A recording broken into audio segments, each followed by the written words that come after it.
dealt a decisive blow to a headquarters with a bunch of changelings in it.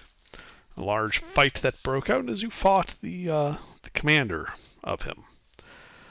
Using explosives and grenades, you took out most of their force without ever actually having to fight them, just having to fight the big boss guy, which you handled adequately. Also with grenades. Right up until, a party member died. But adequately. It was an expertly done op. Especially for how bad it could have been. Yet you still suffered casualties. Thus, it was adequate. He's just a big suit of armor. We'll get that fixed up next chance we get to see a preacher. Yeah, as you were investigating the building, you saw, a book on a plinth, some various loot that we discussed last time, and a parchment that had been, inside the wrapping of the boss's sword, which spoke of, souls and swords being bound to people, long live the Erevian Empire, etc. Wait. Swords and souls being bound together. Is the plot of this going to turn into Soul Calibur? I've never played that game, so I don't know. Oh, that's the same thing I thought, Gilbert, when he said that. I was like, Soul Calibur? Well, if you recall, the exact text was, "This sword is bound to you like your soul is bound to the Emperor. Long live the Erevian Empire." Oh. And then the captain of the Citadel Guard, the leader of the cavalry that had helped you by securing the perimeter, informed you that the Viscount would like to see you.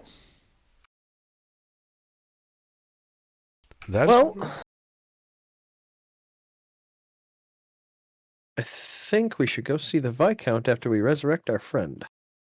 Okay. Yes.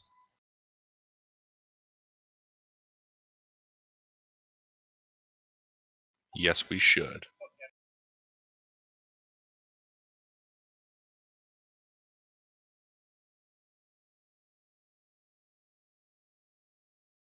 So I think we go there, and we do that. And Okay. we hand over money. Yeah, so you start making your way from, the... Making my way downtown. Well, you're in downtown, realistically. You make your way to the temple. Crossing the bridge, there's no one that accosts you. You notice a distinct lack of guards on the street. Making our way through the hood. Cross the main square and enter the large cathedral, where an acolyte looks like he's about to go into his standard welcome to the temple spiel when he sees you, and you just kind of see his face kind of go, "Oh, it's you guys."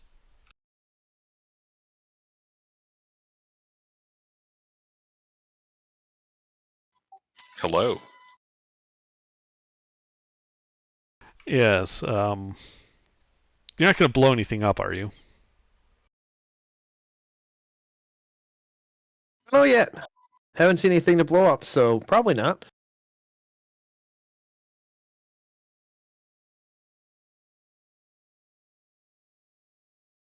And what brings you to the temple today? Well, we're going to pull out HK's corpse. We need this fixed. It would appear you'd be better served with a blacksmith, sir. Well, this one's a little different. We don't know any blacksmiths. He's not wrong. It's kind of happened the same, though. Oh, no, I understand exactly why he said it, because you are basically a big suit of armor, so from anybody's outside perspective, they would be like, why are you bringing an armor piece to the church? Well, you see, sir, this one was bound to the soul of a dead man, and he resides in its body. So we're trying to get him back inside of it.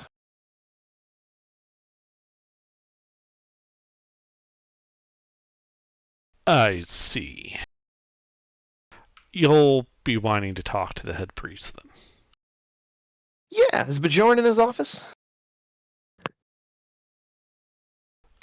Bjorn is in his office, yes. Do you know the way?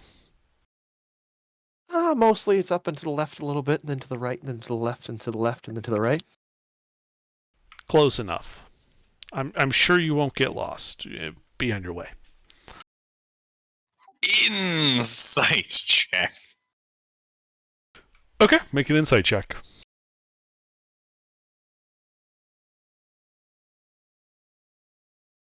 He's totally hoping you guys get lost and that you're far enough away from him where it's not his problem at that point. I'd like to make 3 rights. No, I'm kidding.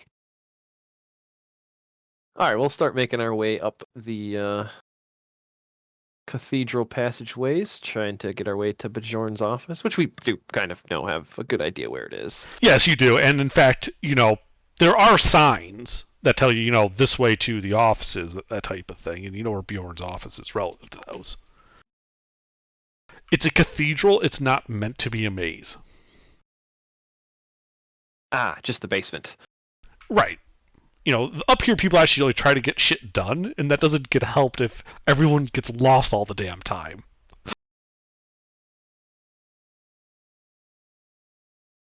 As you find yourselves in front of the closed office door with the name Bjorn sketched on it. I would like to tap on it aggressively. What? Yes, come in. All right, I open the door. Yeah, and you see Bjorn there, rubbing the side of his face. You see a piece of wet parchment on the table.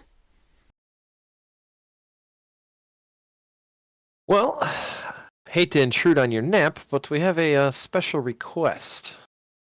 Oh, it's you, gentlemen. Of course. So, what can I do for you today? Well, we need a resurrection, but it's not a normal one. Nah, Lucina With you, I would do the hardly consider anything to be normal.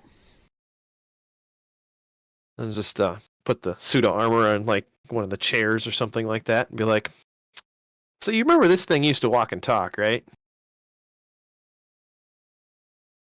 I do recall you had a member of your party that dressed in the suit of armor, and yes, he did walk and talk. He was the suit of armor. Oh, There was nobody inside of it.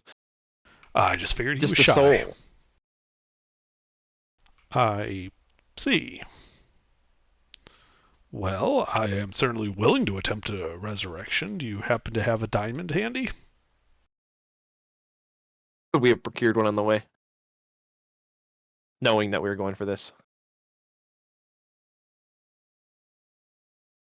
If I you don't have one. Bjorn would then we say, have the funds for it. So. yeah, Bjorn is like, oh, well, and I'm sure the church would be more than willing to sell you one at cost. You have, after all, been quite useful here in the city. I would hate to discourage good folks such as yourself. Oh, well. What's the price tag on that one? 3 or 5? Why are you trying to bring the dead corpse back? It'll work, don't worry. Yeah, no, mister, it'll work. Trust us. Well, I think he's saying that he didn't want to be brought back. Designed in Well, the character, remember? We're bringing you back as the new character. That's going to be Yeah, me. you'll be fine, mister. Oh, This was discussed ahead of time. Plan. Okay. Did you not read my message? No. No, he did Do not. you? It's okay, fine. Anyway. Yeah, it's the so what's 500 price tag gold on that? piece. Is it 500 gold 3 or piece for raised 500? dead. 500 Okay. for raised dead. Oh, okay, I see what you're saying. I misread it the first time. Okay. Alright, someone grab a consecrated ammonia-soaked rag. We're abducting his soul.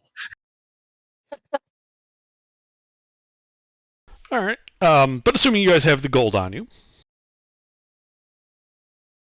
Do you have the gold on you? Yeah. All right. Yeah. Yeah, I actually Bjorn, have 500 gold pieces. Bjorn takes the gold, sets it on his desk, walks over to a cabinet, pulls a key out from on a necklace, unlocks the cabinet, opens it up, and inside you see many diamonds. He hums to himself, grabs one of them, closes, locks the cabinet, walks over, and says, "All right, well, it'll take an hour to cast this. Might as well you might as well have yourselves get comfortable. And then he begins doing Wololo. Wololo on repeat for 1 hour is my For favorite 1 YouTube hour. video. It's my favorite YouTube video. And as he finishes casting, the diamond dissolves, and you see the armor begin to stitch itself back together. However, the armor takes on a slightly different look to it. As you kind of see motes of eldritch energy kind of morph and reshape several of the armor plates as it's pulled into a semblance of a man. And as he finishes casting, he wipes his brow and says, "Well, it doesn't quite look like how I remember, but I figure it's close enough. It is the correct soul as far as I know."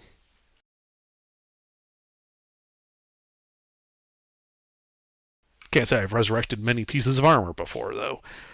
He's looking down at you, HK. You're prone on the ground looking up at him and the party around you, and says, "Well, sir, do you have any idea where you are? Or who you are?" I would imagine that I am in a temple after I was been revived. Imagine. Oh, you might want to look in a mirror. It's a bit here and there that's not the same. I don't know if that matters to you. Yes, my body has been restructured. It's fun. I've been brought back at the turn of the tide.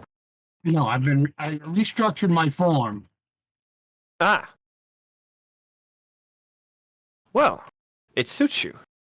Well, thank you.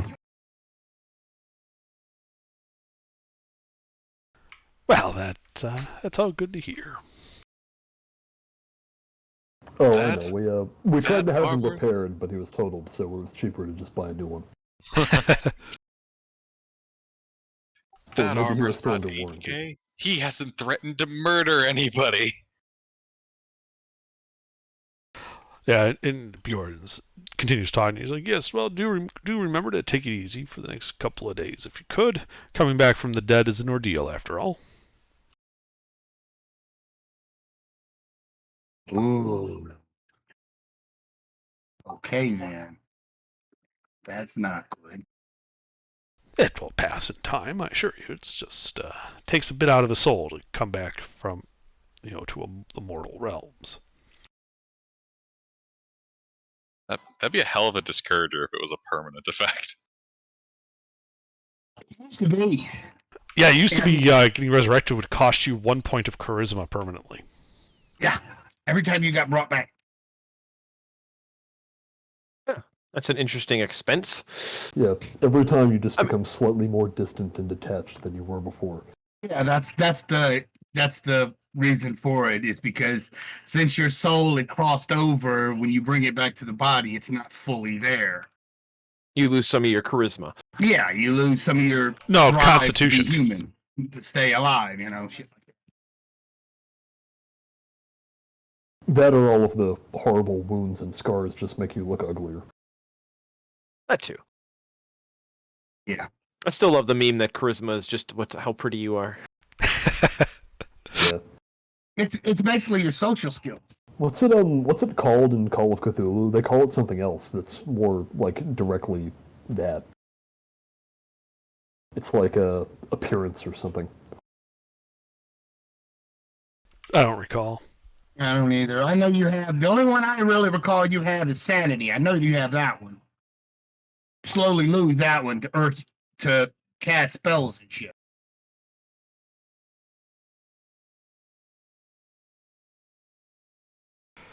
Well, Oh yeah, it's called appearance. is there anything else that I can do for you today? No, that'll be it for now. Get back to you if we need anything. Ah, wonderful. I assume you know the way out? Yeah, it's 3 lefts, 2 rights is figure 8. Yeah, we'll find our way. Okay. If you'll excuse me, I have a metric crap ton of paperwork to do. I didn't know there was a metric system in this world. I believe they invented it solely to measure paperwork. Ah, Why do you have so much paperwork? Yeah, you're a priest. I mean, What do you have do you to need to do? sign a bunch of stuff, or what? write up What like a- exactly? Yeah, now I'm curious Write a about the report on paperwork the too. dude you had to bring back? Well, some of it is accounting for various expenditures and donations to and from the temple. Some of it is notes to the head office, as it would, about priestly appointments, trainees, acolytes, that type of thing. Some of it is a bit more mundane notes to myself, so I don't forget things. As you get to my age, you'll begin to see some benefit to keeping notes around. Well, if you ever need any help, I can definitely help with the accounting book. That's quite all right. As you said as you walked in, it's always a good excuse to have a nap. All yes. right. Well, Ruffles' way of assisting with the accounting. It's real simple. He's going to subtract the total from the total. no. I wouldn't subtract the total. I just subtract like 30% of the total over the course of 6 to 8 months. we can write all this off, can't we? But anyway, Ruffles yes, I think pays update your names. we're needed at the Citadel, so we will be on our way. Good day, sir. Andy. We can't. Hey, do we still have enough for plate mail armor? We gotta sell some. We'll do that after. What time of day is it? It is early evening. No, We'll probably do that tomorrow morning. Cool. I'll lose a point of exhaustion. Yep. He goes back to composing the big CVS receipt for you to stamp onto your armor with a wax seal. Hey, somebody's got to sit around making those all day. It's tiring work. We should have this receipt to you in 2 to 3 business days. All right. We'll make our way back outside. Mhm. Head up to the Citadel. Yeah, so you continue walking through the town, cutting through the market square. People are still looking a little anxious. You have not seen a single guard this entire time, like a city guard. Lovely. I'm assuming they're probably all either killed or captured. Have we seen any of the army, or have they taken over that duty? It's 6 days till they show up. Oh, they're not here yet. Okay. Yeah, I if don't know how anything, much it'd I be missed Castle last Guard. session. Well, like there's the Citadel Guard, but they're a lot smaller than the City Guard. Have we seen any of them or no? You're pretty sure that like what you saw there at like that boss's building was like half their total force, and you're pretty sure they would have so kept the other rest half of is it probably at the Citadel. Okay. I just wasn't sure if maybe they had a couple of horse patrols just going around to enforce if need be. No. Well, I think we'll just keep going up the street then. No city guard to be seen. Indeed. You also notice that it looks like most of those posters with your face on have been torn down. Aw, I wanted to get one of them as a souvenir. I was going to go turn myself in for a reward. You know what's gonna happen though is we'll get arrested like other side let's go with like 3 weeks down the road, and they're gonna find that one post, they're gonna haul us back here only to find out that it's null and void.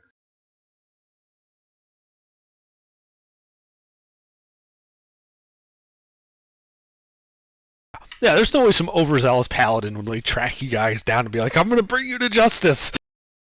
Yep. No Exactly. way That's why I that would bring ever justice happen. to you. Well, then we make it to the Citadel, I'm assuming, without much issue. Nope, not much issue. You walk across the green, up to the Citadel gates. You knock, little slidey door opens. They look at you, and then they open up the actual door and let you in.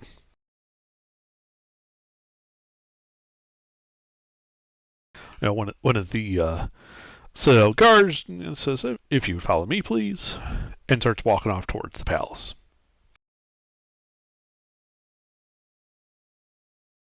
I assume you guys follow him? Yep. All right, yeah. Yeah. He just follows the path up to the main doors of the palace, which he opens and walks through, taking you on a different way, but similar part of the palace as you were in before. And he leads you to a familiar door. This one leading to that sitting room.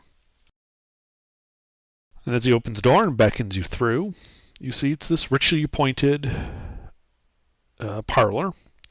Fireplace with fire in it going, various hunting trophies on the wall, and several couches and chairs surrounding a table. The table has what looks to be a tea service, little sandwiches on it, things like that. In a chair by the fire, you see this elderly gentleman, the Viscount. And on one of the, kind of lounging on one of the couches, is a gnome that you recognize to be Finn. And my friend, how are you? Oh, I'm great! Hail to the conquering heroes and all that. Well done, well done.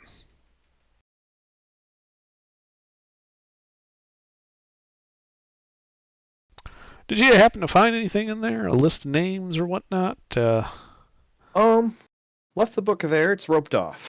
Didn't want to touch it because it was on a pedestal that looked very similar to the one that destroyed the last building that it was in. Need a mage or something to go take care of it. The Viscount, at that point, says, "It will be done, and it will likely be here by the morning." Excellent. I do believe congratulations are in order. Well done to all of you, especially at keeping the civilian casualty rate so low. It was not something I mentioned ahead of time, but I also had a small force at the 4 bridges ready to destroy them should it prove necessary. I'm glad I do not have to write off the southern part of Lushingworth. Indeed. Under for context, have we actually inflicted any civilian casualties? You did kill some guards that hadn't yet been converted. Yeah, but civilians. I mean, they weren't military, so they would be civilians, but... Oh, okay. People that weren't in a niche.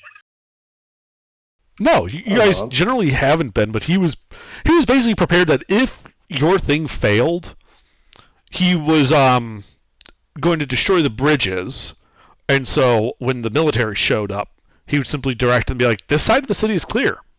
All you need to do is take out that southern part, and thus save most of the city. Smart. He didn't tell you that because you would have been trapped in the dead side, or side that people that was going to die, and, he's not that much of an idiot. Understandable strategic position.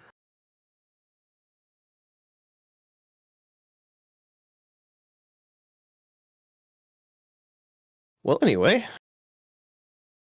I think you have a changeling-free city. Or at least anybody that can make more, so narrowing down who is who and eliminating them.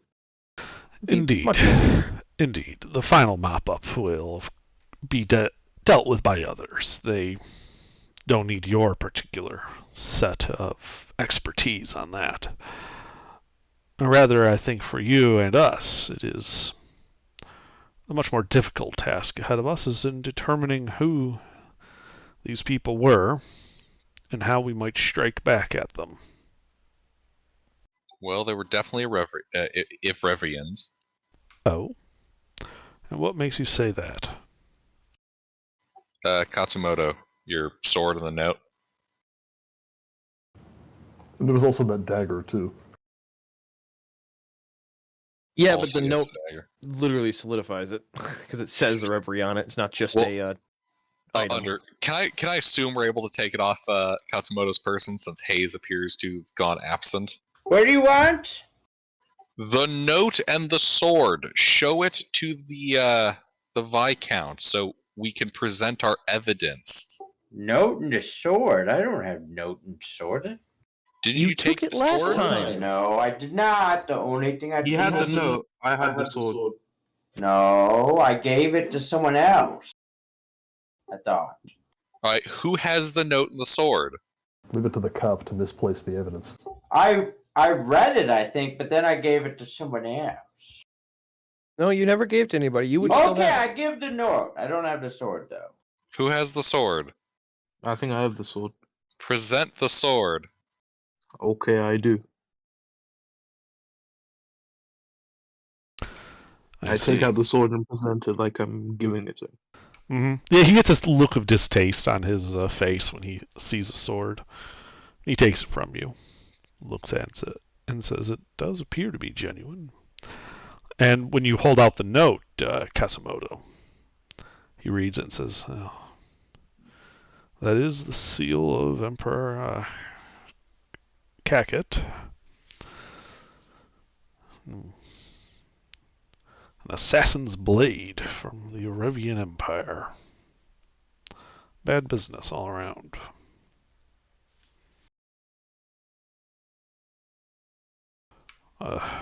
They were likely sent here to try to take the city quietly. Something that they failed at when they encountered some adventurers. He looks at you guys. Oh, we like sticking our nose in And places. probably wanted to use this as a jumping off point to attack at the capital, which is just up the road. Without having to go through many fortresses, I can only think of 2 fortified settlements on the Warden's Path between here and Lagfell. Goudrath, which I'm sure you're familiar with, the town of Ivory Hollow.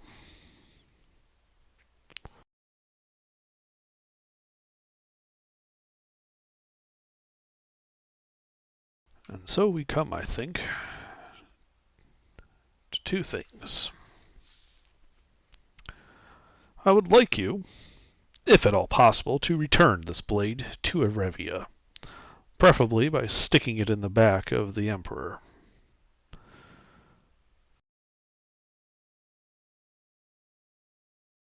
But I'll take it for, just returning it in force to them.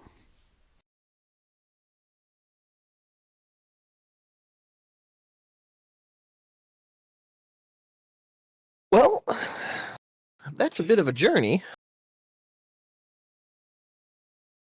It'll take some time to do it. Plus the information gathering and the hours spent working on plans and such. It'd be a rather timely endeavor. Indeed. And both to defray your costs, as well as to reward you for a job well done. I have 2 other things. I have your reward, which is the other thing that I had mentioned before. First off, he motions next to him, which you can see is this darkened chest, for lack of a better word. It looks to be like a footlocker that's just sitting next to his chair. A monetary reward, I think, for services rendered. 5,000 gold pieces, I hope, will suffice. Well, I'll start counting that. In front of him? Well, yeah. Don't want to. No, you don't count your money during the deal. No, I know. That's what I'm making the joke. I mean, if you did, he would just raise an eyebrow at you. He isn't going to call out the adventurers who just assaulted the enemy base for him. Just fucking counting to 5,000. Take a You couple know, hours. he was like making a note. Okay, don't invite them to any formal gatherings, but All right, I'll transfer that over.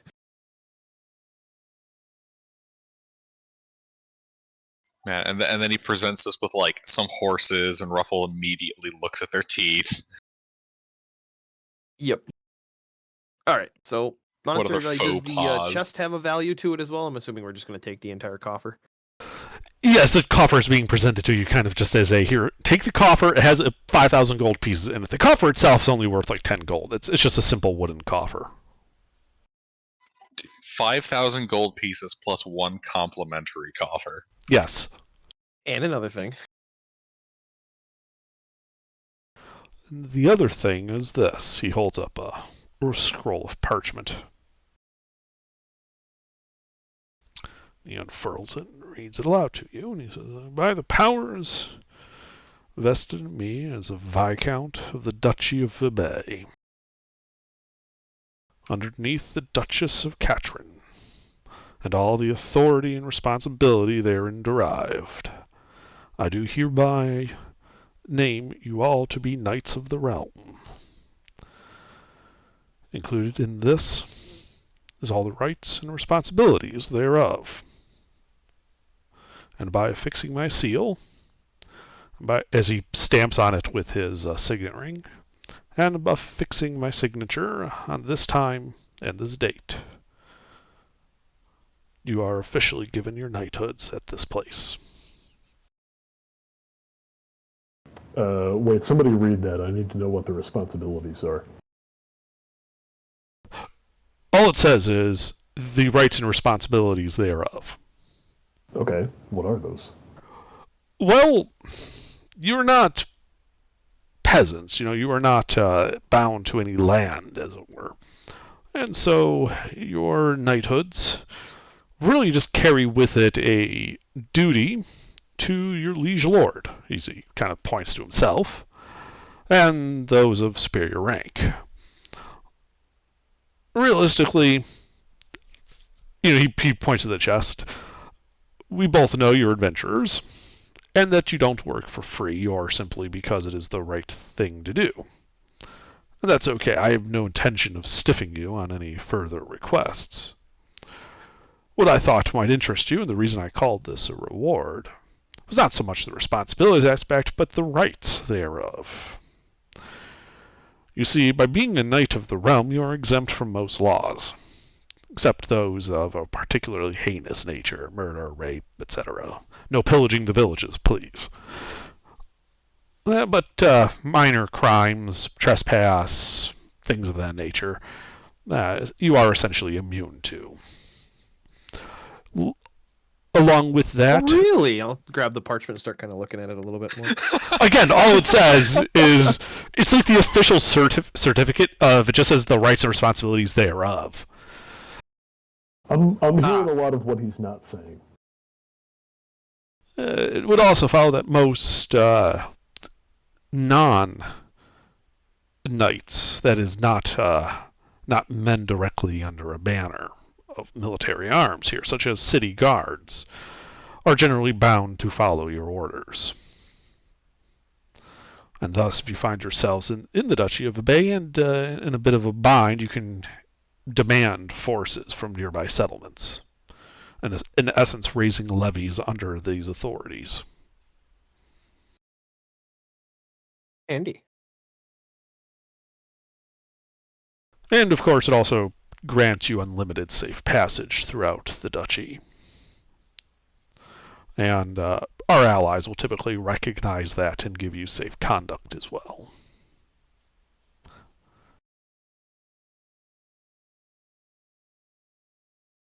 But we're still bound to our liege lord, who I assume is you. You are correct in the sense that you are bound to me. He actually does air quotes at this point. But as I said, you're adventurers. I have no desire to earn your ire by making unreasonable demands of you, or that any demands of you would be uncompensated. It is merely a formality. Basically what he's saying is he ain't going to boss us around even though he technically can, because he don't want to. Things such as if I give you a directive to, say, return that sword to Evrevia and kill as many of them as possible, I would pay you significant quantities to do so, as well as providing you things such as a ship to take you there.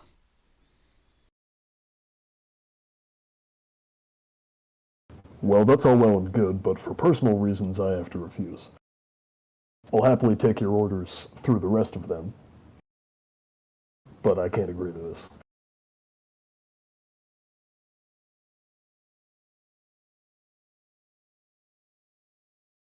We didn't sign anything.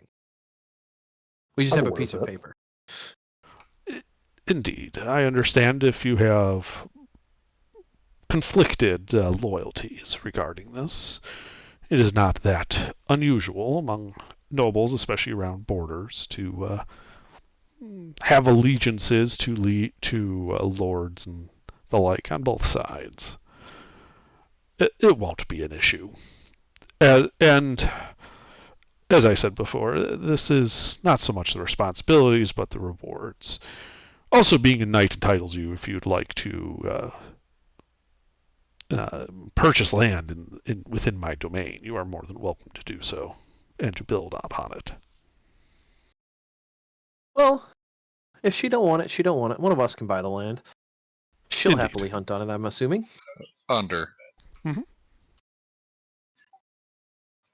Is just for context. What's the any kind of how will this impact the faction agent stuff? Like It's What- an honorary title at most. It's not It gives honorary. us some- It gives you authority. gives it us is a some real title. Yeah.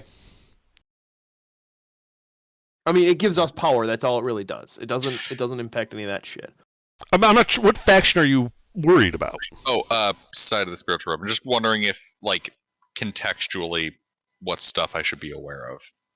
Like Well- how the society operates when they are in that type of echelon. Typically, it's expected that, right now you're essentially knight errants. You don't really have any lands that you control or a property you own and run. So really, you're just expected to conduct yourself in a chivalrous manner. Like you don't be tyrannical, don't abuse your position, that type of thing. Fight evil where you can, protect people, etc., etc. The society would take a little more of a look at it if you actually built, like, say, a small fortified settlement somewhere with some farms and whatnot. And yes, the Viscount would expect you to pay a tax to him, usually in the form of a percent of the crops as well as levies. The Society of Spiritual would also expect some kickbacks in the sense that, if you get information and the like, you would pass it on to them, and also that you would offer their agents safe harbor. Right. I had to ask because the last time this happened, it was post-campaign and a duchy, so I had to be certain. But when you do refuse it, Stonesum, he says, are you, by any chance, a noble foreign birth, then? Why do you ask? Well, because if you are, I might have a proposition for you, then, as a way, again, I wish to express my thanks and reward you for your efforts here in town. And besides money, I can offer power, if we can come to some way that does not offend your sensibilities. You've done enough to show your thanks. I disagree, but if I think of something, or you do, please consider it that I owe you a favor.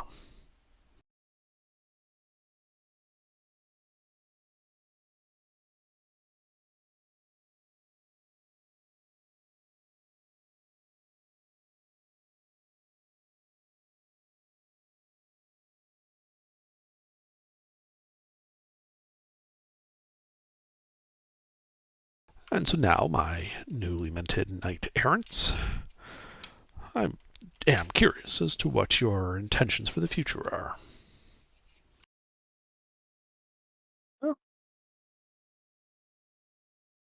Well, when I know, you'll know. Maybe. Well, we do have Evrevria we can head to. Well, I'd like to take a little time off. Of course. Do some studying of my own. Time off. Yeah, I'll teach you how to knit. You'll be fine.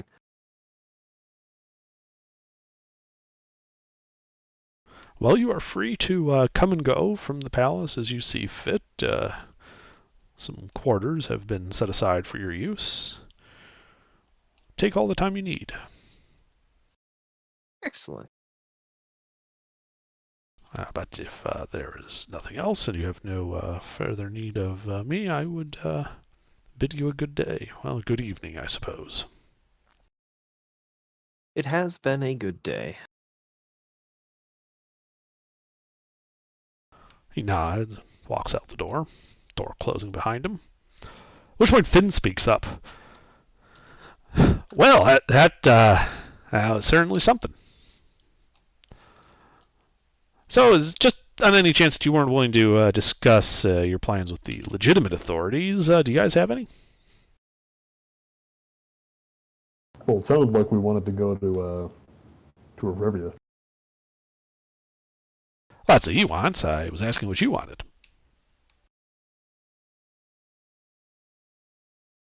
Well, something's come up recently I'd like to get some research in on. But other than that, no real plans.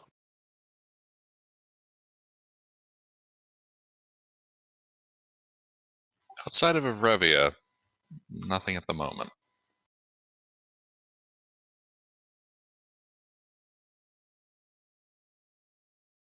Alrighty. Well, if you do decide you want to do something, I'll be at the Blossom. I'm sure you can find me. It's not like I'm hiding anymore. As he smiles at you guys. Don't be strangers. Finally added it. Hopefully, Finn, you'll be able to stay at your casino for more than, 3 days at a time? That was never the issue. More than want the casino to get blown up. It's expensive to replace one of those, you know. Oh, I'm sure you could afford it. Yes, but one doesn't maintain their wealth by having to build expensive buildings again and again and again. That is valid. Oh, and don't worry about those wanted posters you may have seen around town. My boys took care of it. Yeah, could I get a couple of copies of those just for a souvenir keepsakey kind of thing? Yeah, I knew it. I knew you'd ask for it. So he chuckles and pulls out a sheaf of them. Here you go. I'm guessing one of each of us. Whoa. I was never wanted. Thank you very much. It was always just the party being drawn. Like, it was never an individual wanted poster. Mm. But yeah, there's like a half dozen of them. Neat. Yeah, but he's not in any of the illustrations because he was never wanted. Correct. Not even by his parents. Poor kid. Who?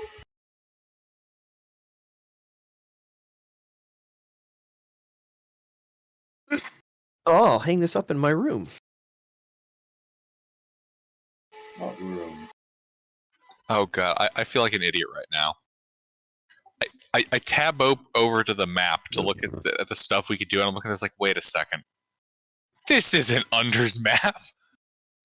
No, it's yours. I'd like to talk with Finn a little bit more after we go through our pleasantries and chit chat and everything like that. As the conversation is winding down, I'd like to kind of go to him and be like, how much contact you got with the your better half in terms of worlds you've lived in? Oh, I assure you, this is the better half of the worlds I've lived in. There's a reason I'm here, after all.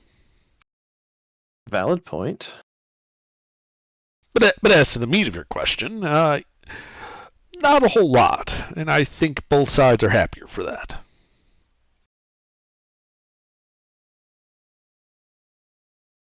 Well, I'm just looking for somebody. Lost him a long time ago. But somebody from the other side of the light took them from me. I see. Finding lost souls can be difficult. Indeed. I'll see what I can do and who I can talk to. Given how long I've been away and my own proclivities, it's more than likely that I'll have to direct you to somebody else. That's fine. I'm But- just trying to get in touch with a particular out of character real quick. Have we determined what, because it typically demons possess and devils don't, right? Or can devils possess too? So, I'm asking from a mechanical perspective because I've always assumed Finn was a demon, but I wasn't entirely sure. But because of the Ichor, that's the main reason that I assumed he was a demon. Devils don't really bleed Ichor. they both bleed ichor. They don't bleed blood. Oh, okay. Okay.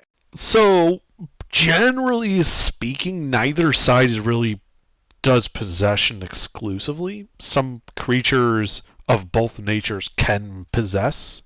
Possession is much more of an undead and monstrosity type deal than Okay, so than an Finn infernal, is than a a fiendish thing. fiend in gnome form. He's not a gnome possessed by a fiend. That was another misunderstanding mechanic thing from me then. That is more likely, yes. You would know that. That possession is more like ghosts and specters would do.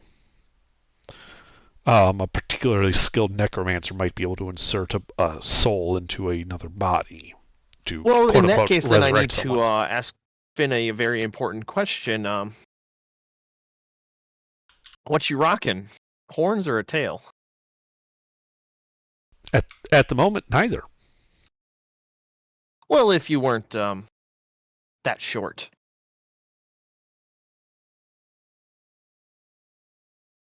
He transforms into his true demon form, and he's still short. That would be. He's actually an imp that's Yeah, just gone up the he's- ranks. He's an No, imp no, no. with He's class like a levels. pit lord, but he's like a 5.5 foot tall pit lord. Oh no, I was picturing like a 2 foot tall demon, like actual gnome Oh, sized yeah, right. demon. He's a gnome. Yeah, so like 4.5 foot tall. Well then I guess I should clear up the question. Which side do you bet for, the demons or the devils? Because I know they all don't play well together, but there is a divide there. No, it seems you don't really know. You know some of it, but not all of it. That's what I Demons- spent most of my life looking for. Demons and devils do not actually get along. No, they don't. But demons are manifestations of chaos, and they are incarnate. They have virtually no sense of subtlety. And dealing with them, let's just say they will try to eat your face, and the way you deal with them is to kill them. And they breed like Oh. rabbits. Well, that squares that up then. While some of the higher demon forms have reason and can be talked to, ultimately they will not respond as politely or work together as coherently as others. All right. Devils are smart. Real smart. They try to trick you with logic and shit. Indeed. Devils, on the other hand, they have a tendency towards law rather than chaos. And they can be reasoned with, negotiated with. And Worked with. agreements with them can be made and will generally be followed. A devil that is not worth his word is a very poor devil, after all. He shrugs. That being said, there are some that blur the lines, and are neither. Well, the one I'm looking for in particular, and I have spent a long time looking, I've only ever gotten 2 names. All from a symbol. Easily There's a raises an temple. eyebrow. There's a temple on an island that I don't even know the location of because we got there in a storm and left through other means, thanks to this particular devil, and no thanks to this devil. But the first name is the Light Taker. That's the one that I've seen the most. And the second I've only seen once, and that was I can't even pronounce my own name. Visakafra. They've taken something from me, and I would like it back. And as I said, is I can ask around in certain circles, as it were. But those names aren't familiar to you? Me personally, no. Do you have any idea how many devils there are out there? Extensively so. Indeed. He chuckles a bit. Indeed. And so, no, I'm not that familiar with that particular devil. Then again, I'm also... I have areas of study that I prefer to enjoy, and certain aspects of life that I like to see. And if this devil has proclivities elsewhere, it is possible for us to never have met. But there Makes sense. But there are a lot of you. beings I can reach out to, and favors that I can call in, and I can look into this matter for you. That isn't a problem. Will take some time, though. Even for immortal beings, time inevitably marches on. Yep, I'm doing some quick editing.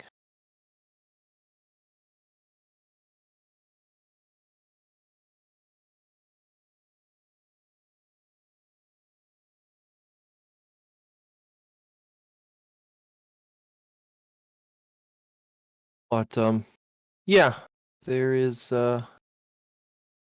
some information I could use for that.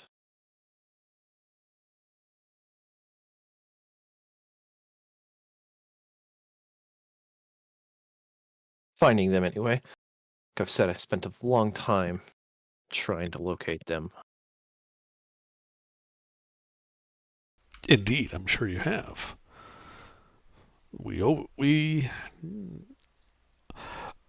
I'm sure you've always been one to look for things when they've been lost. Well, when they're important to me.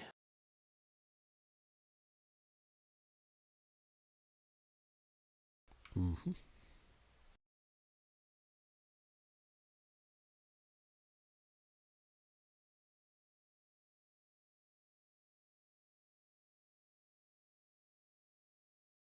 Well, if that is all we can discuss, then I think we should probably get some rest. Sure, we'll hear from you if you need something, and vice versa. Indeed. Is there a easier way to get a hold of you now that the city's kind of cleared up? Well, as I said before, you can always cast sending. It will reach me. As for other means, I guess that'll depend on whether or not further contact is necessary. If I find anything about your lost soul, as it were, I will make sure that there's a way you can verify the information and contact me again should you need it. Excellent.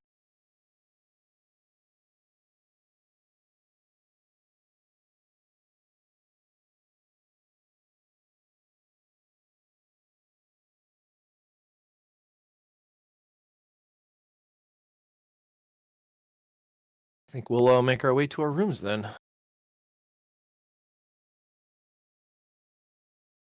Okay. So yeah, when you guys step out of there, there's a butler standing right outside the door, and says, "Ah, our newest knights. Some quarters have been set aside for your use.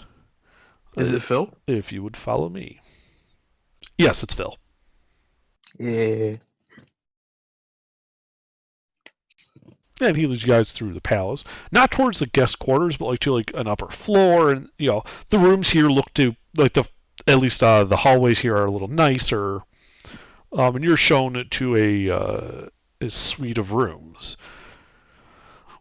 A set of bedrooms. It looks to be 6 bedrooms surrounding a center common area. And he says, these quarters have been assigned for your personal use, as you all see fit.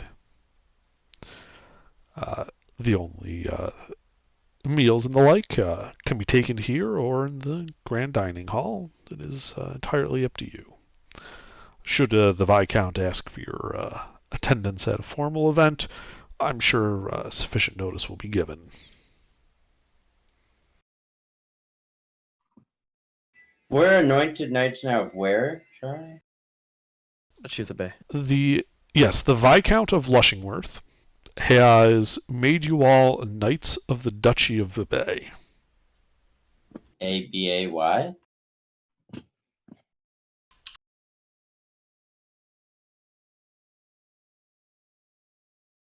Oh. This whole time I've never actually asked. It's on the map. I've never really looked at the big map too closely. I've quite literally, Viscount. Yes. I quite literally thought he was saying that the whole time. What? This whole time I've thought he's been saying the and Bay. Is Viscount? Duchy even a of I was like, word? that's kind of a Yes. generic Viscount is name. a real word. I thought it's a Viscount. No, it's pronounced It's Viscount. pronounced Viscount. Viscount, Duchy of the Bay. The Duchy of the Bay. That's what he's saying, He was man. literally this Duchy whole of the time. Bay. Oh, Alright, and how do you spell his Duchy name? Duchy of the the Bay. Bay. Oh, okay. I thought he was talking about This the whole time water. I've always Oh, thought he yeah. said the Bay. And I'm like, well, I guess it's a big harbor. Right. So That's the what I'm thinking Viscount is too, named yeah. Perkinder. Yeah. So the Viscount is Perkinder, and this is the city of Lushingworth. So his full title would be Viscount Perkinder of Lushingworth. He's a kinder too? No, his name is Perkinder. It's a parrot. I've made that joke before, mister. We're Knights of the Bay. Okay. Yes. You are. What's so funny? I'm just writing this all out in a note, and it's really long. Katsumoto, Anointed Knight of Duchy of Vibay by Viscount Perkinder of Lushing. Normally, if you were being introduced, like in an official capacity, they would just call you a knight of the Duchy of Vibay. They wouldn't bother with giving out who knight you. Yeah, I know. I just want to know. We're just Oh, gonna but- see how many titles we can stack on Takahashi's They're character. not going to go Viscount Perkinder of Lushingworth, Yes, that whole son of trope. yada yada yada, arbitrator of the estate of blah blah blah. Lord of the Headwaters, all that type of stuff. What? Yeah, no. Butt Scratcher General.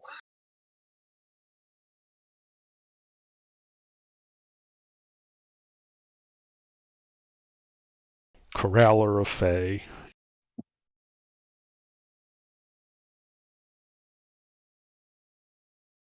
The Changeling Spare Changer.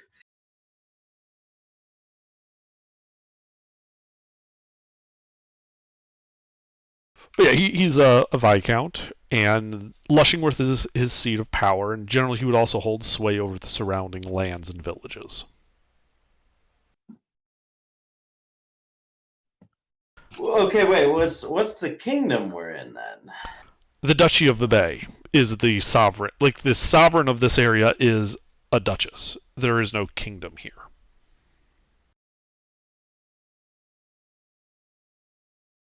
Oh damn! Is that our official title? So hold on.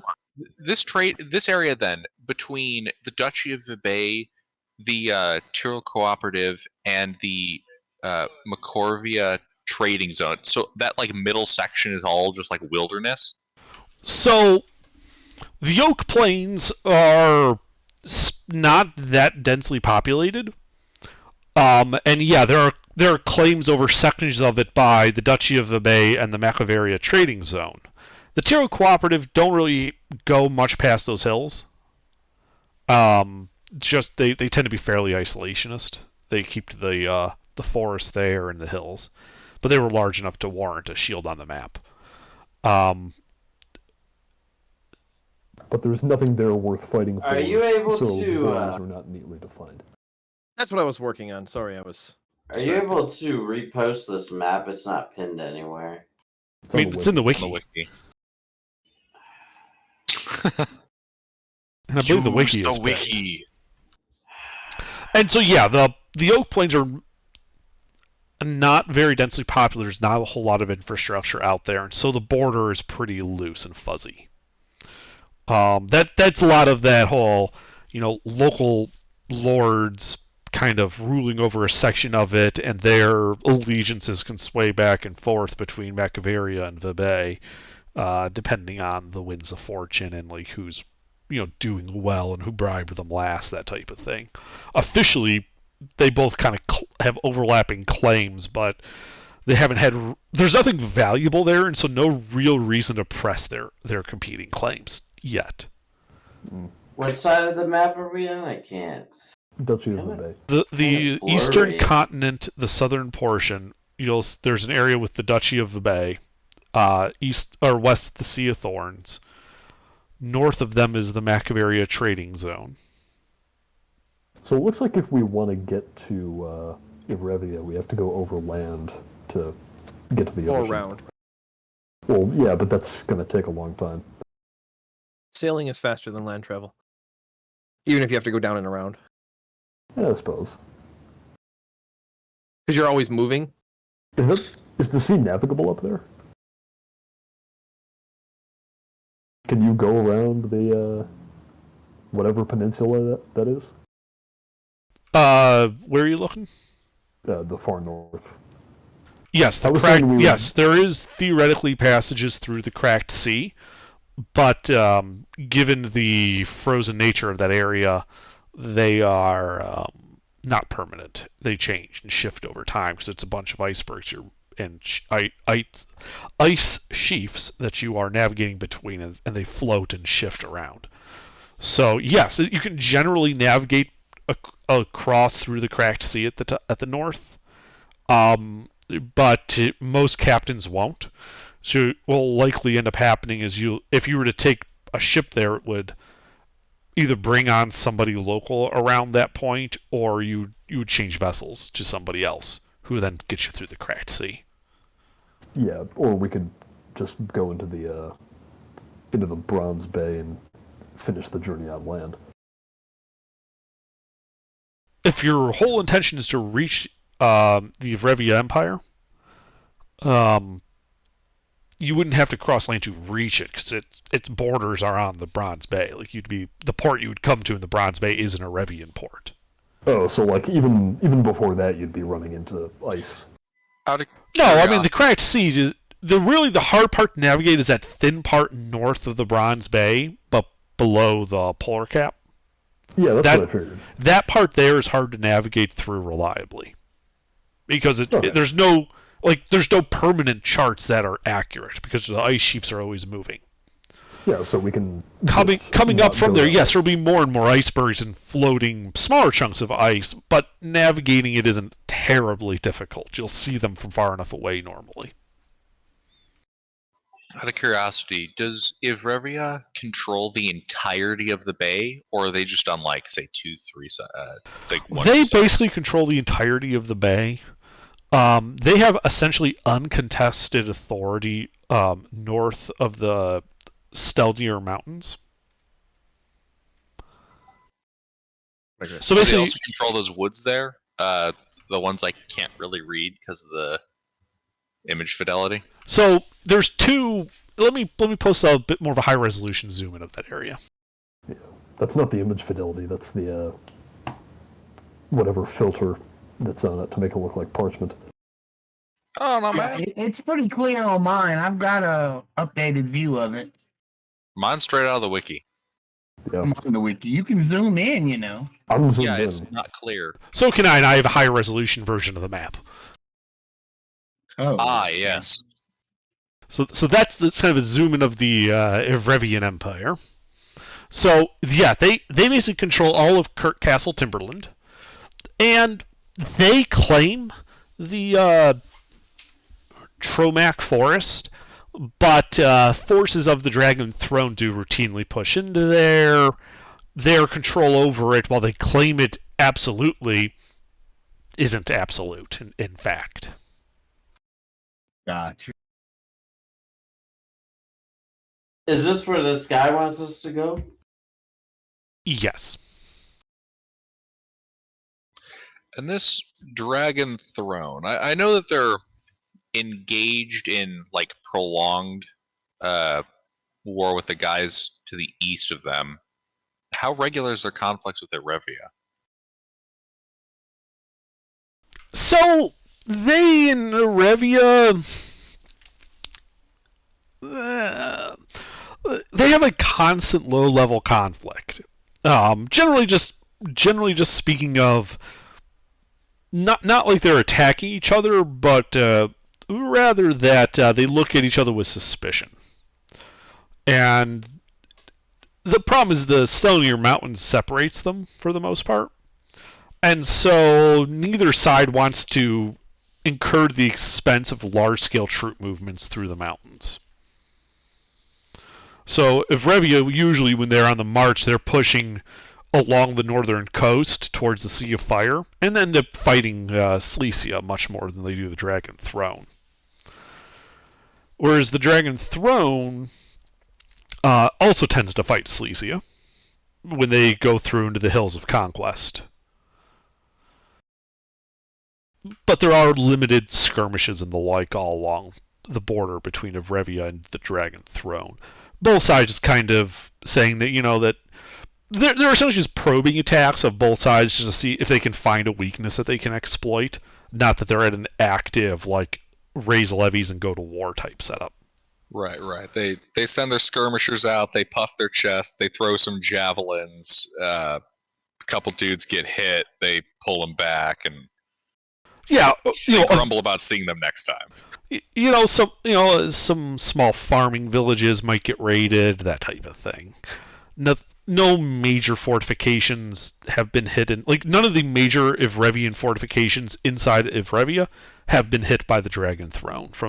And likewise, Evrevia has never really pushed into the mountains to really kind of march into and challenge the Dragon Throne.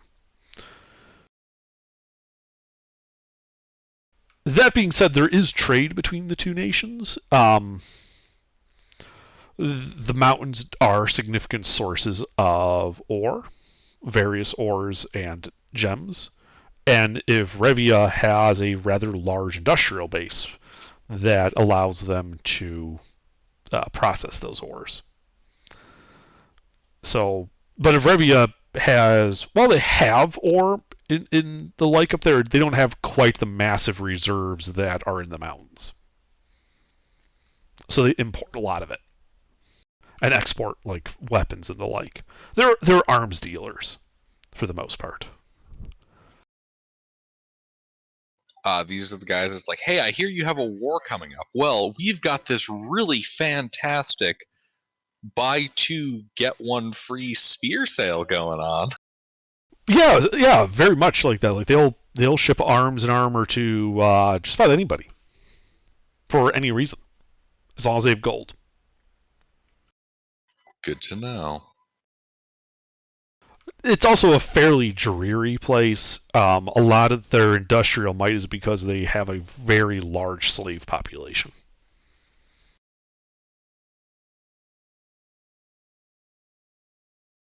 Who has slaves? Evrevia.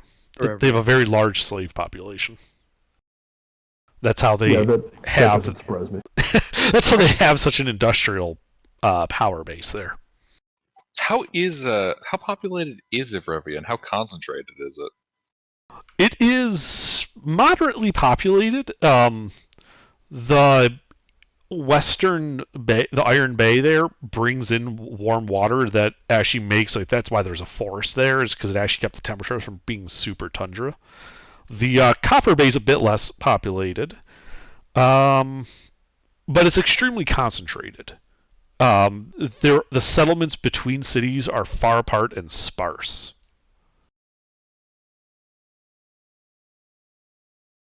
Unlike the Duchy of Bay, where you're basically no more than a day's journey from a village in any direction. Like, you'll find something. In Vrevia, it can be a week or more between even small villages. And major cities are pretty far apart, but they're also big cities. They're concentrated there because of just the nature of the environment. And when we're talking big cities, so like by standard medieval measurements, we're looking at like their average major city is going to be somewhere between like 200 to 300,000 people. Yes. All right.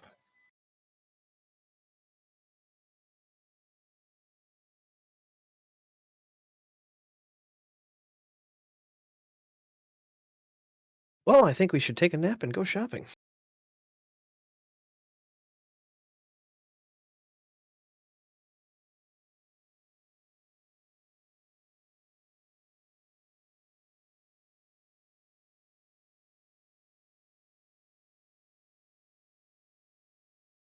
Alrighty. Yeah, these bedrooms are richly appointed. There's nice. They're nice and comfortable.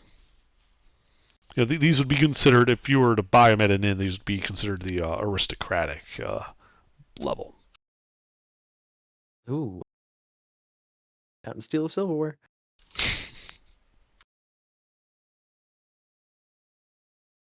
But yeah, it is just about evening. Now given your march through the city and your discussions with the Viscount and Finn. I'm gonna hit the restroom.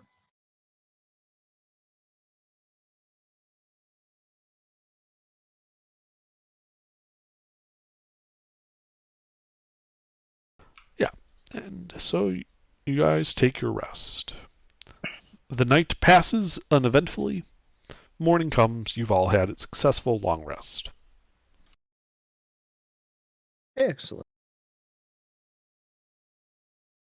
Well, let's go see about upgrading that armor, eh?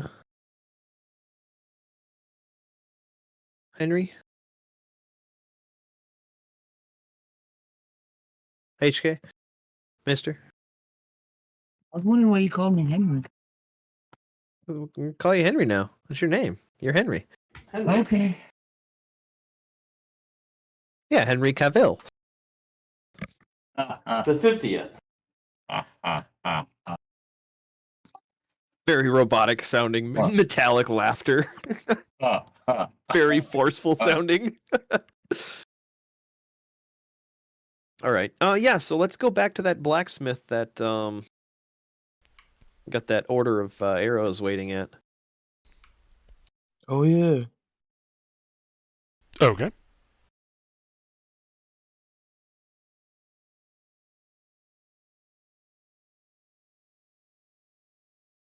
Mm-hmm. The arrows are done. The blacksmith is. Did he get with a Fletcher and have them made into arrows, or are they just the heads? If I recall, you asked him to get a Fletcher to make the whole arrow and the like, so he has them all made. Perfect. And they're for crossbow, I'm assuming. Yes. Okay.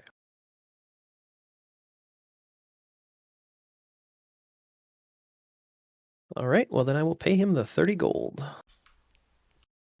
Okay. Yep, he accepts it. And wishes you well. Yay, new toys. This is going to go great with the explosive powder.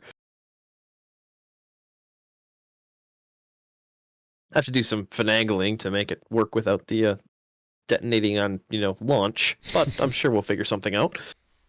I'm assuming it'll probably be a smaller blast radius. Yeah. That's kind of what I made them for. General purpose, and then also to make boom arrows. Mm-hmm. All right then. Well, after the blacksmith finishes up, writing the receipt for our order and everything like that, it's like, well, I was wondering if you could make some modifications to my friend here. Well, slap a shoulder on, or slap a hand on Henry's like upper hip because it's all the higher I can reach. Oh, Yeah, just think of him like a suit of armor, except you don't have to worry about the fit. Yep, exactly. and what precisely do you have in mind? I was wondering if you could plate him all the way up. I can do that. All right. How long do you think you'll need him for? He doesn't talk much.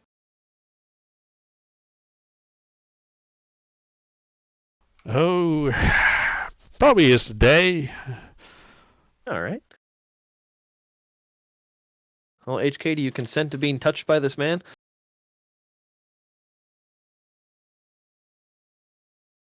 Henry? Yes. Excellent. Then we will leave you to his doings. I'll fork over the 1,500 right away to him. We're gonna come back and he's gonna be Alright. gold-plated. How much extra does that cost? Wait, hold on. Henry Gold Cavill. plate.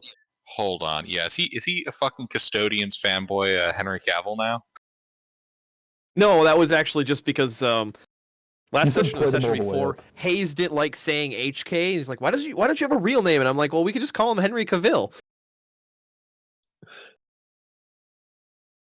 And so we're gonna call him Henry now.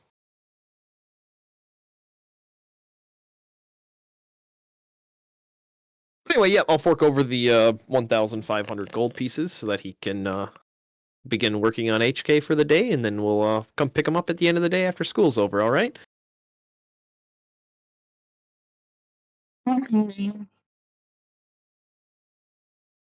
Unclear. Comms didn't come through on that one.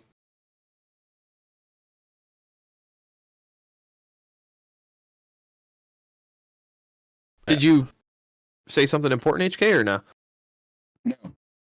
Oh, okay, just throw it on. All right.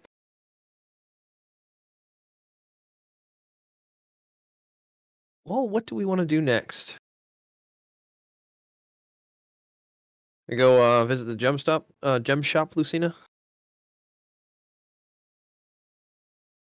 What? Do you want to go visit the gem shop? Yeah. Why? I don't know. Do you need any magic gem stuff? I don't have that many levels in cleric. I mean, for later. Yeah, let's pick up food. 2 500 gold piece diamonds. 200 times 2? 2 500 gold piece diamonds. Wait, what are you doing? What?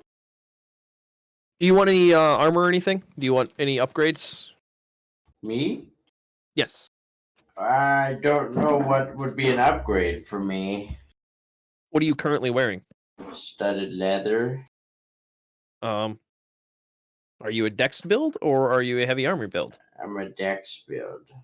Oh, you're a dex build? Okay, then So, yeah, no, studded there leather. are no improvements. If there's a jeweler, though, I do have 12 blood red rubies to part with.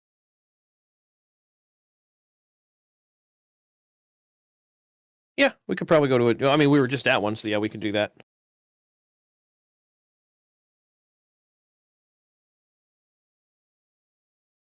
Do you want to barter, or do you just want the flat value? I want to sell the rubies. How much are they worth? They're worth 100 gold each. So you want to carry around 1,200 gold, or Maybe. well, I need to know so I can either put it in the party funds or you're keeping it. Yeah, I could carry it. I think. Well, it'd be 120 platinum if you wanted to make it a little bit lighter. Did you not take crossbow expert to use a heavy crossbow? Me? No. No, I'm talking to Hayes. I Oh, don't use crossbows, no. But I'm just saying, I mean, we're still early on. He's got plenty of ASIs. this is very true. He is fighter. He's the Omega straight fighter. So yeah. So I sell the rubies? Yeah, is there any conflict with them under when he tries to sell them? No, there's no problem with selling them. All right, you have the money now.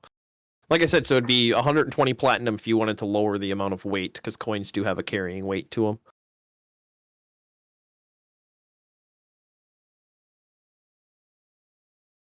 Okay. All right.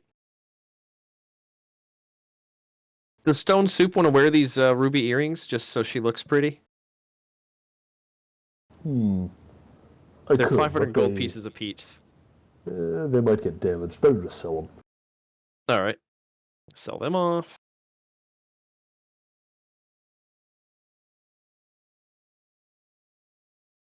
And then, so could I take a closer look at these signet rings? There's a pouch of 20 of them. Yeah, they appear to just be rings that have similar, what would you call them? Etymology. Yeah. Artsiness. Well, no, it's more. It's more. You can tell that they're from minor houses here in Lushingworth. Oh, okay. Well, in that case, I didn't realize that they were. I would have discussed that with the Viscount. So I will hang on to these till we see him again. Onyx salt cellar engraved with a labyrinth. Lucina, does this appear magical? Or HK, does this appear magical? At the moment, would not know. I don't Oh know. yeah, HK's not even with us. He's getting Yeah. pounded. Pause. But I do know identify. Later. No, they're gold value, so they probably aren't magical. No, you guys checked everything before they are we not did? magical. Okay. Yeah. You just into a gem shop. okay. and Well, appraised then, and appraised and tell them. Yeah, then I'll sell those two. I'm assuming that's probably relatively easy to sell, something like that. Yeah, you can just take them to a jeweler and they'll just give you the monetary value, which is essentially its gold weight value. Yeah, and then the copper thing too. Yes. All right. And then now we need to go to the other side of the market, the one that's in the shade. Uh-huh.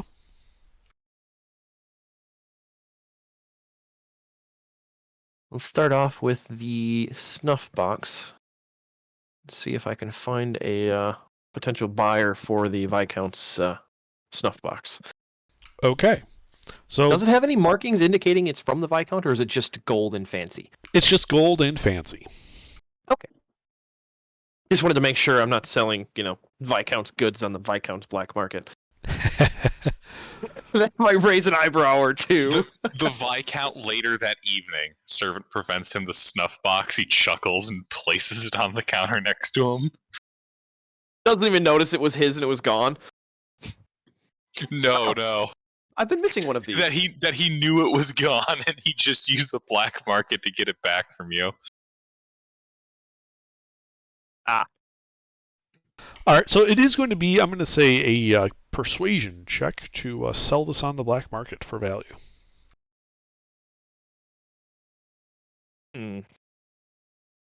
Well, I am trying to be dishonest about its origins. Fair enough. Deception, then. Good, because I have a terrible persuasion roll.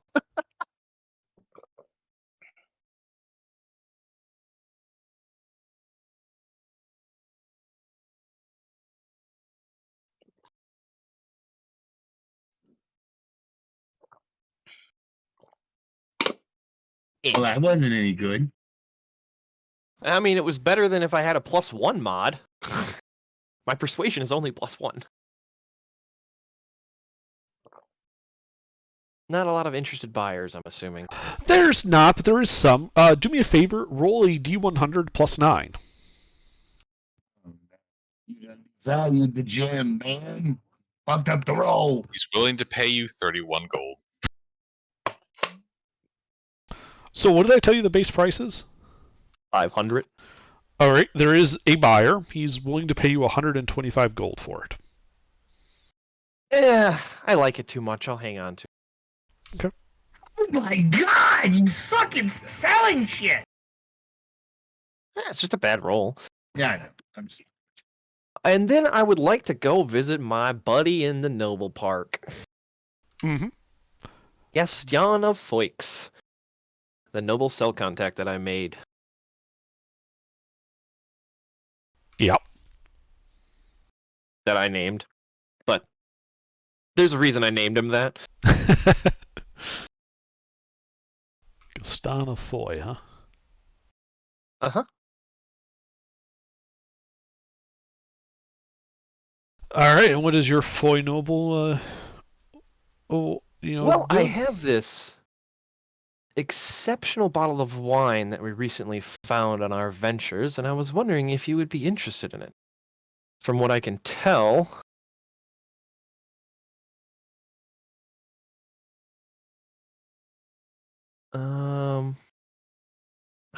Shoot, I never wrote them.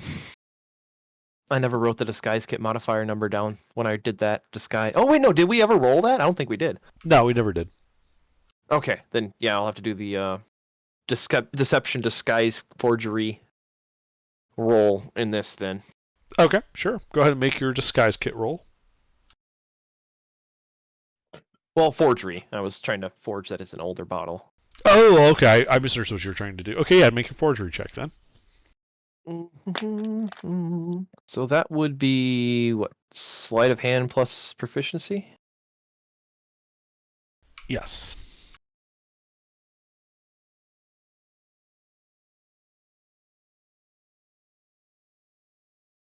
What are these rolls today? I mean, I suppose 9 is actually pretty good. It's about average. I mean, we're trying to fool a rich person, so it's not that hard. Yeah, no, it's not that hard. Yeah, he buys it. He's like, yep, yeah, ooh, that's a nice bottle of wine. All right, I would recommend never drinking it. It is far too valuable to ever open. Oh, we'll be saving it for a special occasion. You have that. All right. How much did he pay me for that? How much did I say it was worth normally? That was the shitty wine. Oh, Yeah. all right. He paid you 300 gold for it. Yeah, that's why I was like, I want to forge this into looking like an ancient bottle that's, super rare and collectible. Mhm. Yeah. No. Yeah. He bought it hook, line, and sinker. 300 gold. All right. Perfect. And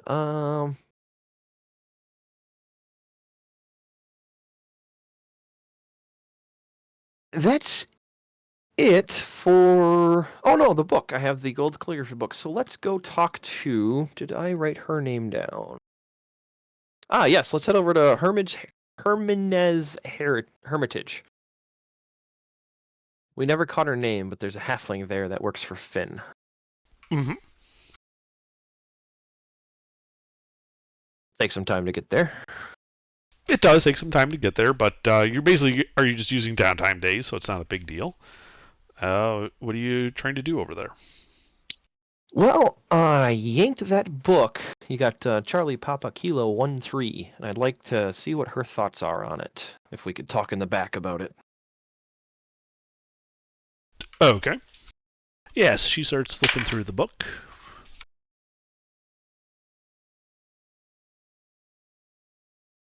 And she points out it's a really nice book. The edges are all gold gilded and the like. It appears to be a journal detailing the actions of some of the previous viscounts and how they came to be in control of the area of Lushingworth. Specifically, that they were not initially loyal to the Duchy of Vebey. They were kind of conquered and brought in, and because they bent the knee, they were able to, get power. Displacing the previous more tribal rulers. This is somewhat like ancient history. Yeah, so a couple thousand years ago. No. This is like 500-600 years ago. Oh, okay, so still History? quite a while. Yeah, we have a history book here. Do you want to keep it so you can read it? Yes. All right. History book. I'll copy pasta that in the chat when I get back inside. But I'll thank her for her time and give her a platinum for the info. Mm-hmm.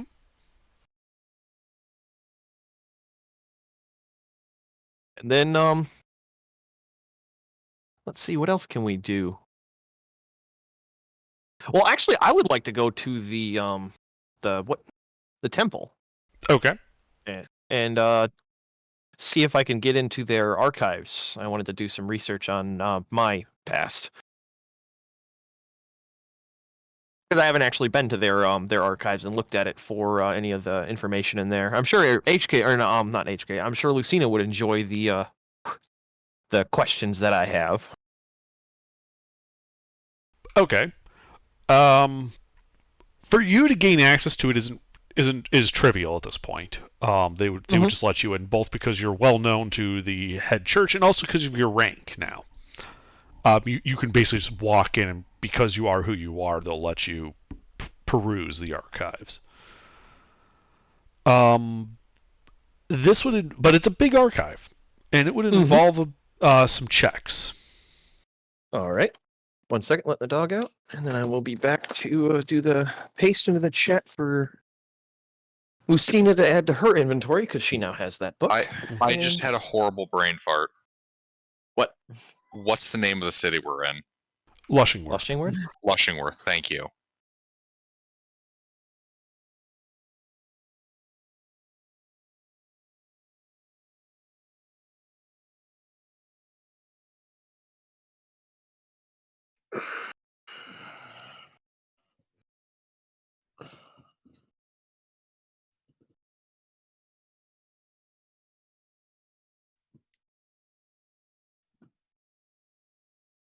I'm gonna go visit the grandma.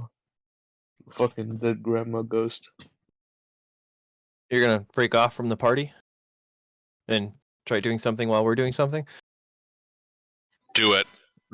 I assumed we Do were it. all just doing our own thing, or like just staying in our Oh, we've fucking been place. kind of walking around as a group doing all of these things, so Yeah, the thing is, there's no reason not to because the DM can only handle one thing at a time.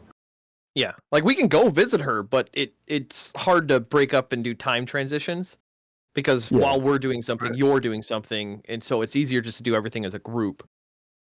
It's different if we're on if we're on a time budget, like if we were trying to get everything that we have to do done in like one day and we had a bunch of stuff to do, then it would be worth it to do that, but Yep. not now. And then we What just if do a your bunch of stuff cutscenes. requires you not to be there then. Yeah, you guys have basically have like several days of downtime that you could easily take, before anything happens. And even then, after the thing happens, which is just the army shows up, you guys have solved the issue ahead of schedule, so it won't really be that big of a deal. Yep, they'll come in, check everything out, and be like, "Okay, looks like everything's in order here. See y'all later." And hopefully it Give goes us our that well. payment. Would it not be a good idea to have go out there and tell them ahead of time? No, that's when- they'd have That's to come here that's and when the confirm. quarantine started. They haven't even started the quarantine yet. We can freely leave the city. That's when the quarantine is supposed what I'm to take saying, place. what I'm saying is, wouldn't it be a Oh. good idea if if like at least one Somebody of us sent a just letter? rode out to the fort and went like, all right, problem solved. Yeah. Well, I mean, we can do that tomorrow too, or even the day after. Like we have several But they're days. still before. fortifying the city either way, right? No, there's no fortifying. I mean, the they're city still has a coming to wall. The city, though, right? Potentially, but it'd be nice to report in before they come here ready to put it to the sword. Yeah, and save some troop movement time and everything like that. It's expensive But moving an I army say in the around. morning we leave out for the camp with the army there and tell them. Well, there's no camp. That's when the camp would be showing up is 6 days from now, or 5 days Okay, from now. how many days travel is it to the Like The- a day.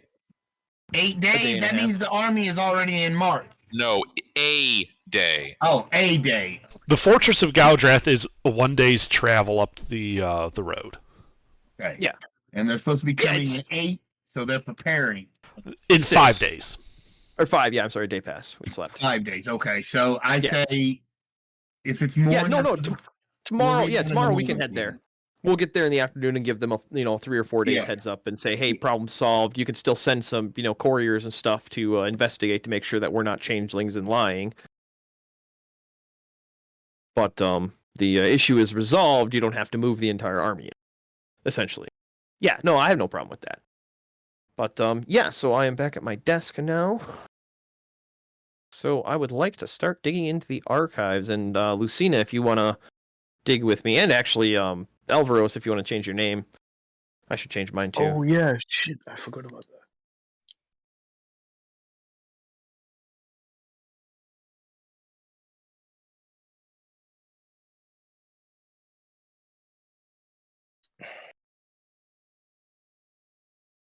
All right, well, this is a fairly straightforward. It is going to be a series of investigation checks as you look through the library.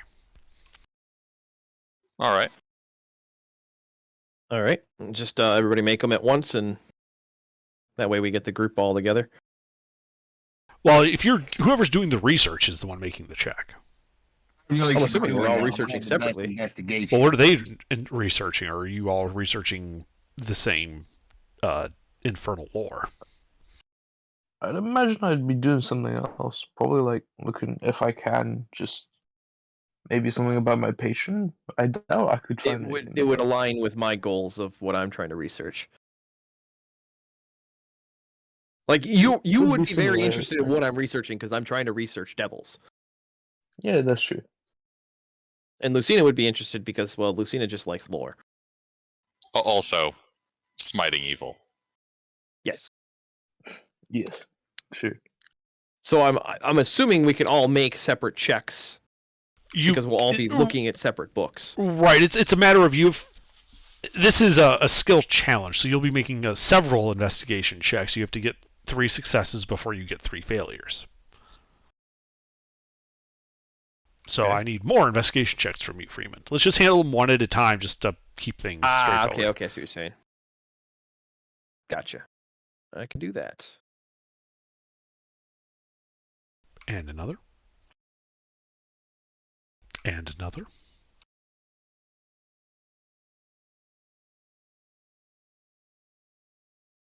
Okay, you can stop.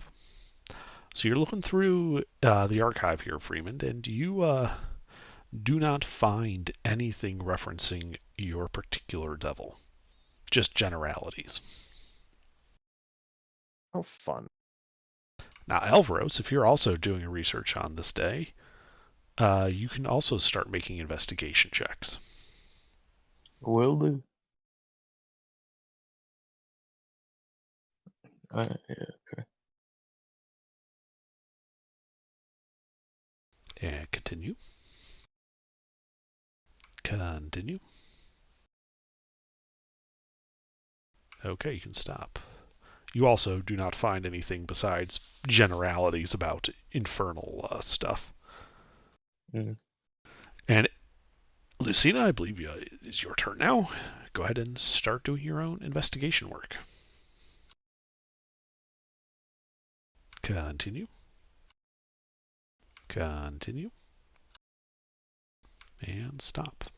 You also do not find anything in this temple archives. I want to point out that y'all went without the investigation droid, so this is on you. I mean, it was just a way to kill time. It wasn't. I wasn't expecting to get much information because I'm looking for a very specific devil. You are, which makes the DC pretty high. And yeah, you guys look through it, and despite finding a couple of promising leads, they don't pan out.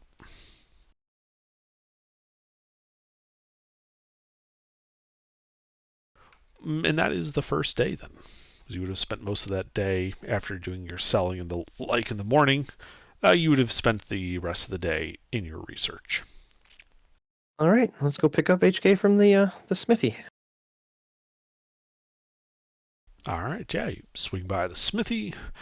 HK's there, kind of resplendent in his armor. HK, you can have your armor look like whatever you'd like it to, because the smith would have fashioned it to your specifications. Cool. This would have been a much more natural way to change his appearance. Yes, he changed his appearance.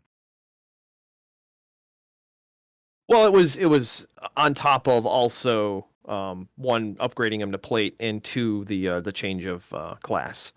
Yeah. What is he now? More of a tank. Yeah, but what are you now? No, he's literally a tank. He's got 2 treads for feet and a big cannon instead of a head. That makes so much sense now. Like, Mister, what is Henry? Like, what class? Still an artificer, but now I went more towards fighter. Okay. That's what he looks like. Yeah, if there's one thing I've learned, appearance descriptions mean nothing. I need to know what your class is. That way I know what you're actually able to do. Yep, know how to play with you. Exactly. He At is least I'm easy. artificer fighter combo. Very nice. And he has plate. And What my ratio? and my stats are good enough that I took Rune Knight, so next level I'll be able to grow, and then I'm gonna take Druid, so I'll be able to transform it. I can be Optimus Prime. If he transforms, is he still made out of metal? Yes, because I transformed it. I'm a metal thing. Hold on. Let me make sure I'm understanding this right. You're an armor artificer, Rune Knight fighter, moon druid, multi-class hybrid, so you can turn into like an armor bear. Yes. That And then he can is also make an armor bear. that is thoroughly ridiculous, and I love it. It came to me after Ruffle started telling me about about more of the tanky side of it, and I was like, well, if I make him a Rune Knight, I could grow. But if I get my stats just right, I could go Druid and make him a Transformer. Ooh, that's gonna be fun. So that's what I'm doing. I'm not there yet. I won't be there for a while, but it's gonna be cool anyway. Yeah, you got the start on it, though. Autobots roll up. So, after all of the buying and selling, we are sitting at a happy 5,000 gold. Plus the 1,000 that Takahashi has. Oh, before the day is out, since I'm not helping with the research, I would like to have been pursuing something else. Oh, what would you like to pursue? Own soup. Go to the Gladiator Army. Well, I was thinking about if I could find some way to make my rock a bit more effective against things that are resistant to mundane forms of damage, like having it blessed or engraved or something.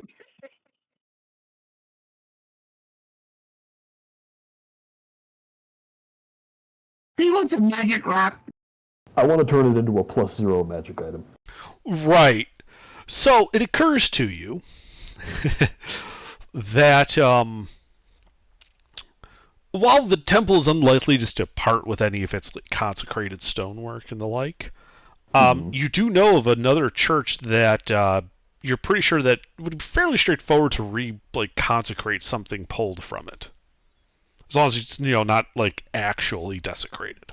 Well, I'm proficient in with stoneworkers tools, and I also have them. Could I just go in there and try to copy some of the engraving to make a consecrated stone? Well, it's more that it was previously consecrated, so re-blessing it would be pretty easy versus having to reconsecrate a brand new thing. Like there was this church, right? And it was obviously overtaken by infernal forces. And therefore there might be something there, if you care to look, that might suit your purposes, and it would just need to, be like re-blessed rather than something that, because part of the power of like a church is also that all the people praying in there, that it's in and of itself helps protect the building. A mass of devotion directed in this building helps kind of infuse it with divine permanence and the like. Yeah. So he's going to go to the church and rip a rock out of the footing. I mean, that's an option, or like, if he can find like, a broken statue or something where he's got like, like half of like an old statue of an angel he's carrying around. Well, the place is ruined, right? Right. Yeah. Then I'll go look for something like that. Okay. Ideally, just like a sort of generic-looking rock. Okay. Although if it ends up being like a big squared-off stone, then that's also fine. So, are you proficient in religion? In religion? No. Yes. Okay. How about Arcana? Nope. Okay. How about Investigation? No. All right. Might need some help. So, Lucina can help with religion. well, no, you guys are busy doing research while he's doing this. This is while we're researching. I know. I'm just letting him know that it's something I can do So, at a later date. Pete, I'm going to need... it's going to be a skill challenge for you finding your stuff. And those are the 3 checks you're allowed to use. It is your choice how you use them. Okay. What did you say? Religion, Arcana, or Investigation? Just tell me which one you're using and go ahead and start rolling. It's going to be Investigation, but it Okay. doesn't matter because they're all the same roll for me. Well, it just matters on how I'll flavor it, is what I mean. Okay. Dun dun. DM flavor of the day is vanilla. All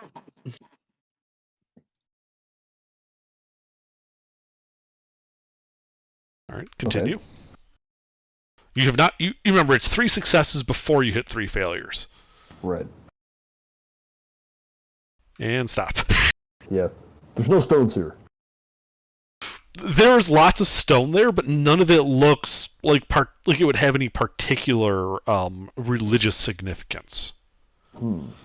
Like you would want to look for something like like a gargoyle or like a statue, plinth, even something that would be an object that people's devotion would have been directed towards. I'm guessing if that's what I need to look for, I don't know that, because that seems like it would be trivial to find. Can I Well, meet with that's- him, or is this before you No. cook me up? No, I'm No, doing it's this before- while you guys are it's- all busy. What those rolls help determine is, do you find any of it? And also, does any of it exist to find? Hmm. So, yeah, you spent most of the day like scouring this church and just did not find any of it. Like, whatever infernal forces took over the church did a pretty good job of removing old artifacts and the like from it. Right. All right. Now, I'm curious, what are you proficient in then? Like all of the stuff that you usually make martial characters proficient in: acrobatics, Rocks. athletics, History, intimidation, investigation, stealth, arcana, insight. Rocks. mason's tools. Rocks. Well, you are proficient in Mason's tools and martial stuff. So, you would probably know that if these people like just threw away stone, it was likely reincorporated elsewhere in the city somewhere. Okay, so it's part of a building foundation that I'm gonna have to go rip out. Or a wall or something of that nature. Hmm. Either way, you would know as the day's getting to a close and you're probably meeting up back with the party that the search will just take some more time. Right. Or I could find somebody who's better at it. Potentially. Since you now have an idea that that church is a dead end, maybe the party's a better idea of where to look. Right. Well, I think we go back to the Citadel and call it a night. Yep. Yeah, you return to your quarters. Another night passes, another long rest. There's been no issues with those. Morning comes.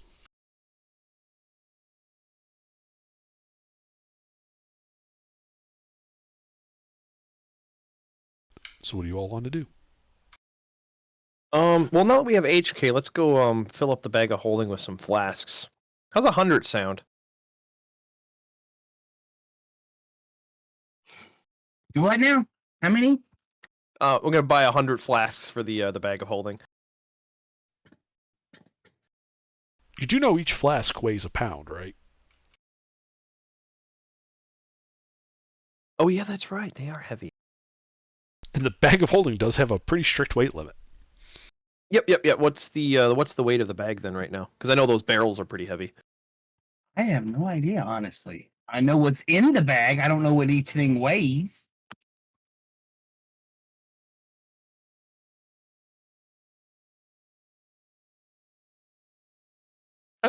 Important.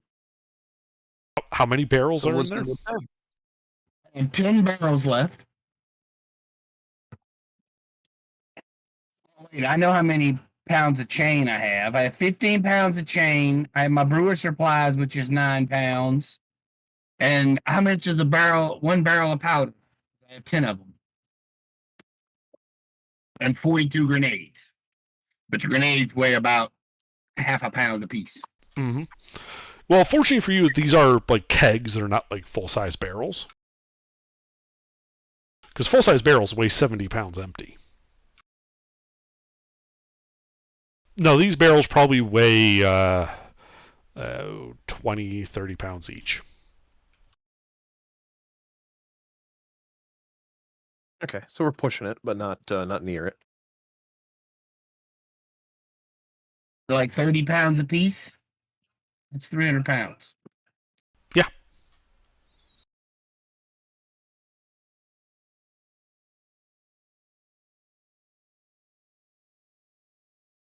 And your bag of holding is a limit of 500.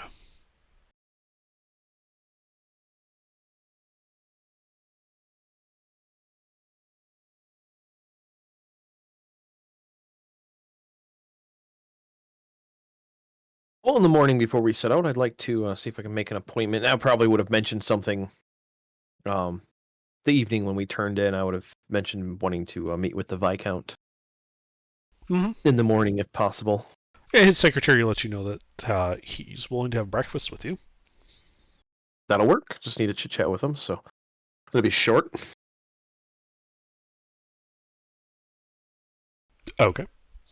Does the party want to come to breakfast, or do you guys want to do other things? I'll come. Lucina has another task in mind. All right. Yeah, I can also HK? use somebody's help with my thing. HK doesn't eat, but I will accompany you. Okay. Or you could go with Stone Soup and Lucina. I can go by myself too. Alvarez, you can go with them too. I mean, I literally am just going to ask about the signet ring, so it's not like I need anybody for anything. What are you doing, Lucina? Well, potentially helping Stone Soup, and other than that, trying to find a I don't know, like an island or something out in the ocean. Place to ruminate.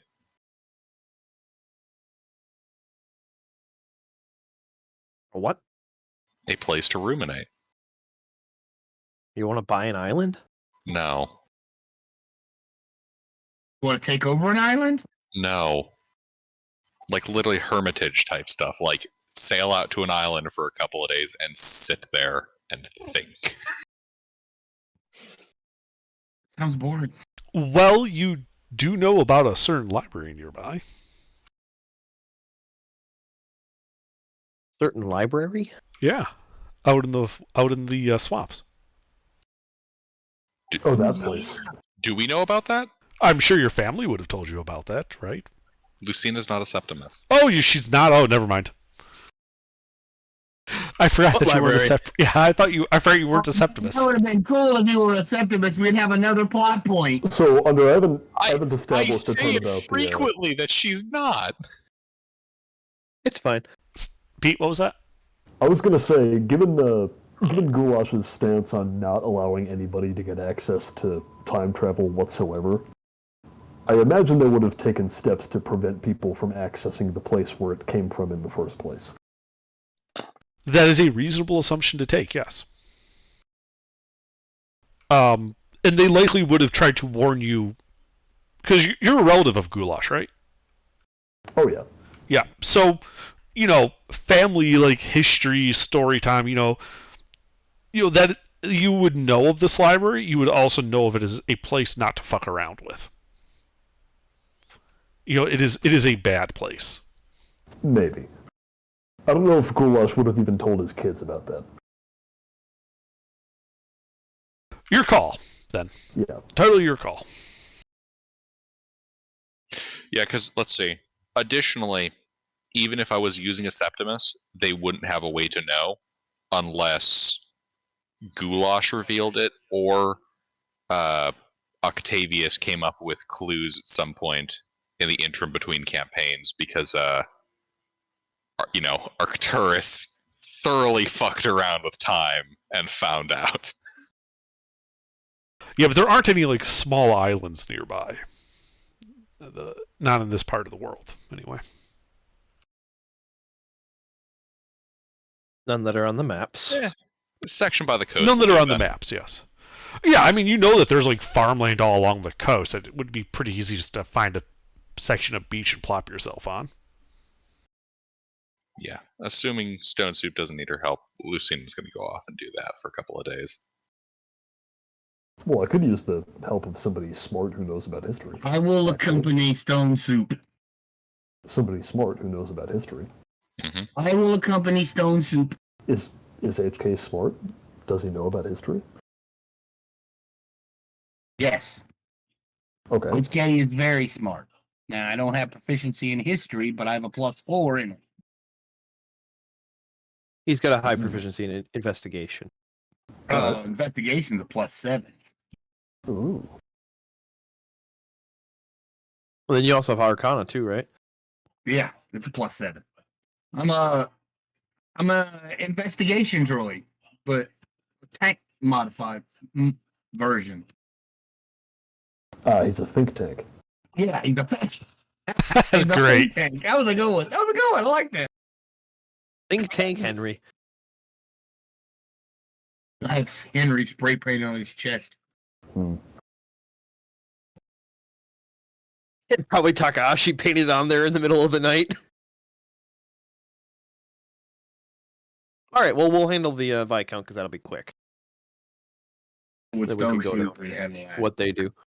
Yeah, so you go to, you're shown to a small dining room. The Viscount's there. He used to be reading some parchments. He just waves you over, to a seat nearby. It looks like, breakfast here is, some meats and cheese, a little bit of fruit. All right, I'll take some fruit, and then I'll ask him. So, are these of any value to you? And I'll pull out the bag full of signet rings of all of the houses. He looks at it, frowning a bit. I imagine you found this in the base of our changeling issue. Uh-huh. Yeah. Sad, isn't it? So many It is houses. unfortunate. But as lots of houses tend to have small, cheap signet rings like these made as a way for them to seal letters and the like.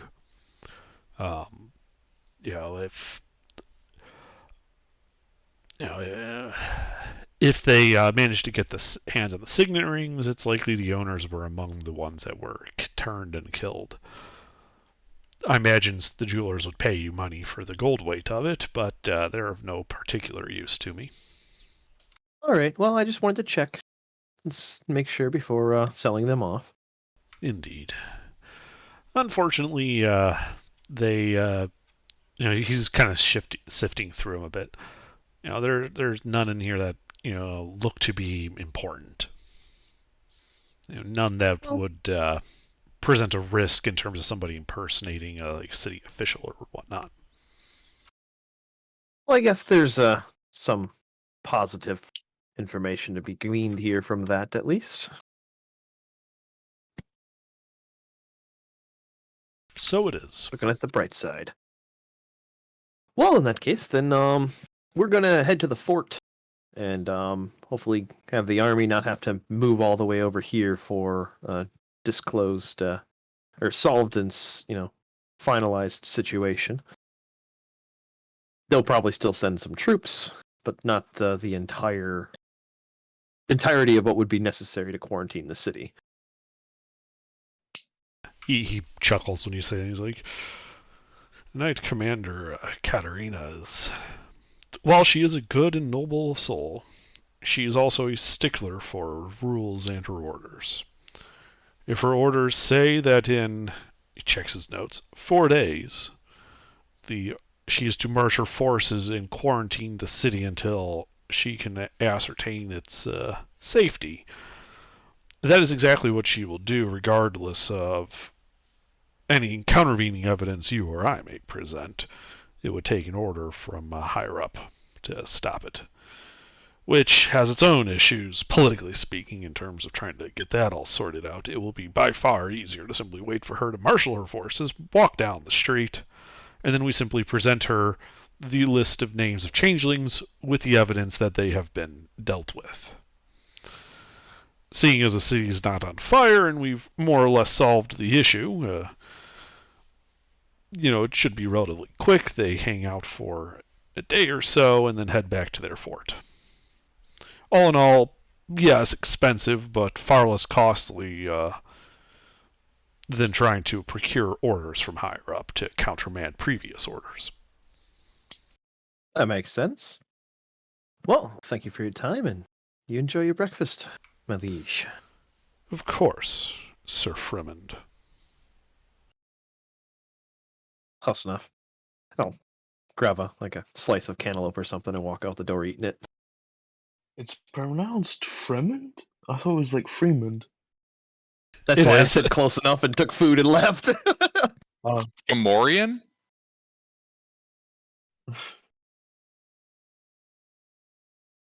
All right, well, Fomorians, those guys from No,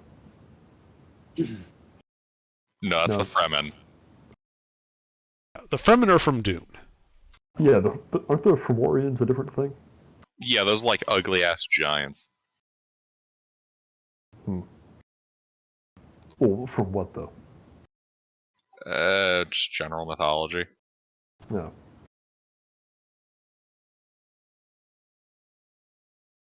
Well, I'm sure some words were exchanged between the party as to their general whereabouts, so I can make my way back to them. Well, I think Lucina said that she was heading out, to like the nearby beach, to where she can just kind of sit there and think. Kappa squat for 3 days or some shit. Yes. I guess like meditation or whatever. If she's meditating Religious for retreat. 3 days while the rest of us do nothing. All right, well, look for HK and Stone Soup and Alvaros then. Mm-hmm. Well, I believe they were looking around for a consecratable rock. Yeah, which gave me an idea. Mm-hmm. So if part of what made it so powerful was or what would have made it so powerful was people praying to it, I'm wondering if there was like a local legend of some hero who was buried near here. Perhaps under a large rock. Or with a significantly large gravestone. Goes to Bruma, takes the Hero of Kavach statue. Boom. New boulder. So you could make a history check to see if you know of anything like that. Yeah, I'll have my think tank make a history check for me to see if he would know of anything like that.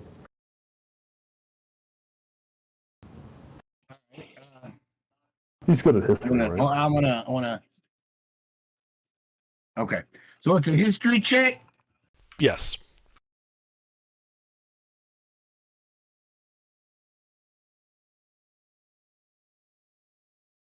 As explained by HK, or as explained by Stone Soup. Stone Soup explained it very well.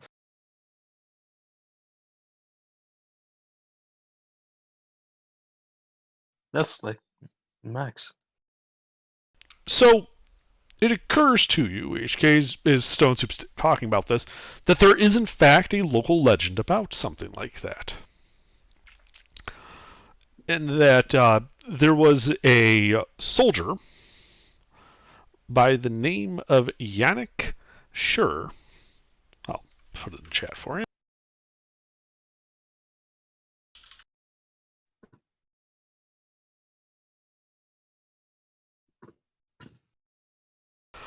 That when the city was coming under attack, he, to allow the farmers and other forces to retreat from a much superior force, he basically ran forward and held the line until he was eventually, fighting with some skill, forced to back up to a rather large boulder, a couple 100 feet down the road.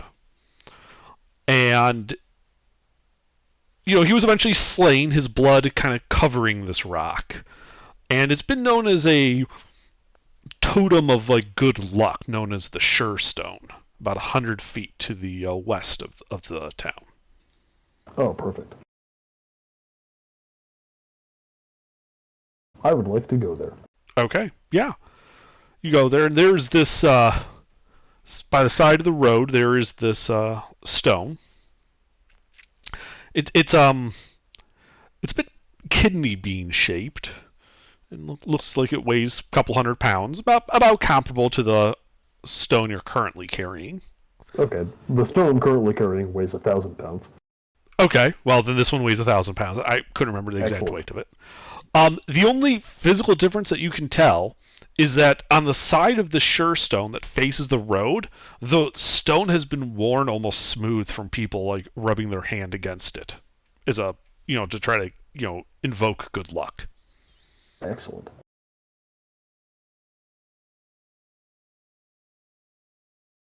Well, I'll be taking that. Okay, are you leaving behind your other rock? Sure. Alright, you'll I'll never be able to tell the difference. You'll swap out the stones. So you now have a Schur Stone +0, a rock that holds with it the weight of heroic sacrifice behind it. A magical rock that doesn't do anything. It's magic. It bypasses magic. Indeed. Well, yeah, Listen I to, mean, the information that HK was able to gather about this hero for whom the rock is named. During whatever downtime I have, I'd like to begin carving the story into the side of the rock with my mason's tools. Oh, nice. nice. Okay, yeah, that's going to take quite a while, because it's big yeah, stone. I imagine, but I'm going to start doing it. It's Okay. like a really HK is gonna take his version of downtime. scrimshawing. Mm-hmm. Well, I no, bet I'm it'll take making 3 it days. into a very sort of naturalistic tombstone, which I am then going to bludgeon people to death with.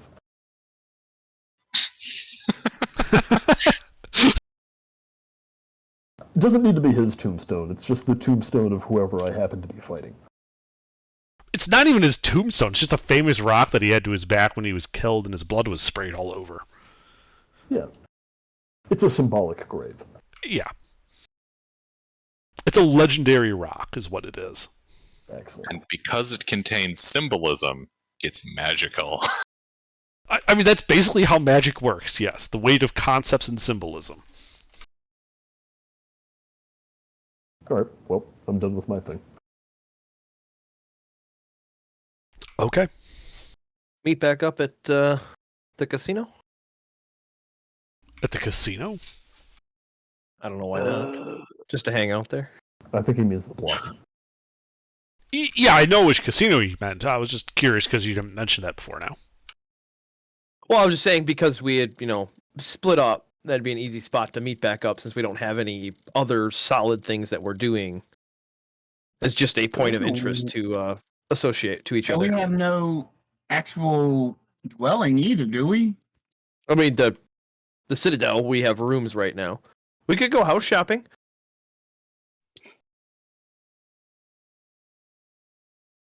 Well, the better question is when we decide to leave, how are we going to get where we're going? Boat. Okay, Yeah. do we want to rent one? Do we want to Boat, buy you're on the one? boat. I don't know how to drive a boat. I mean, we'd probably just end up booking passage. I don't think we would get an entire boat. Yeah, okay. Assuming there's regular shipping lanes between here and somewhere to the north. that isn't Erevria that we could board passage on?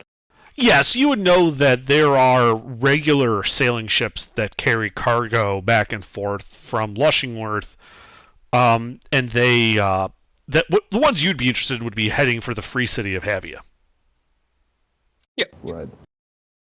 It basically follows the coast, going past the Tyrrell Cooperative and the Loser Dynasty until it reaches Havia, where it puts in.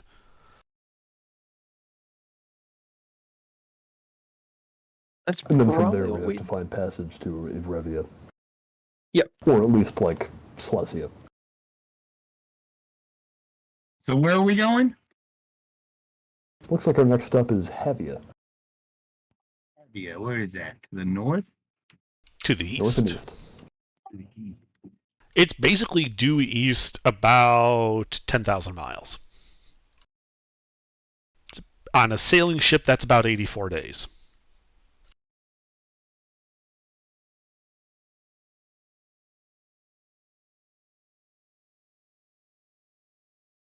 Wait, are we going now? No, we're No. just discussing travel. And I'm just telling them Oh. because it can be somewhat hard to realize how things move, that how long that would take. It's an 84-day journey from Vibay to Havia, generally, by boat, through the Sea of Thorns.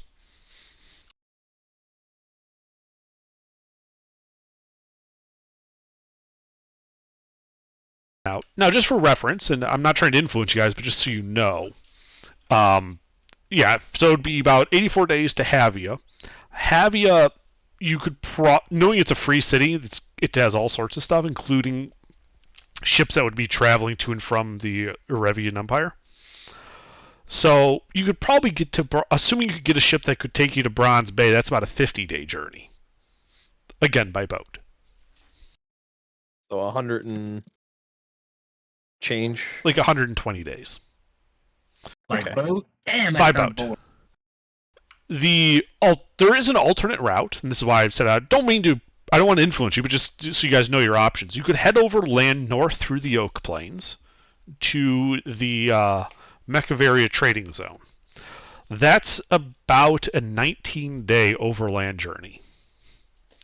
From there, you would be able to get a boat, because they trade with everybody, to take you up to Iron Bay on the southwestern shores of the Erevian Empire. And that's only about a 54-day journey by boat. Yeah, see, that was my original idea, rather than going the long way around. Yeah, so we Go go in. overland part of the way. Gotcha. Both Yeah. are viable. Kinda- It just depends on how you want to go. I kind of like the idea.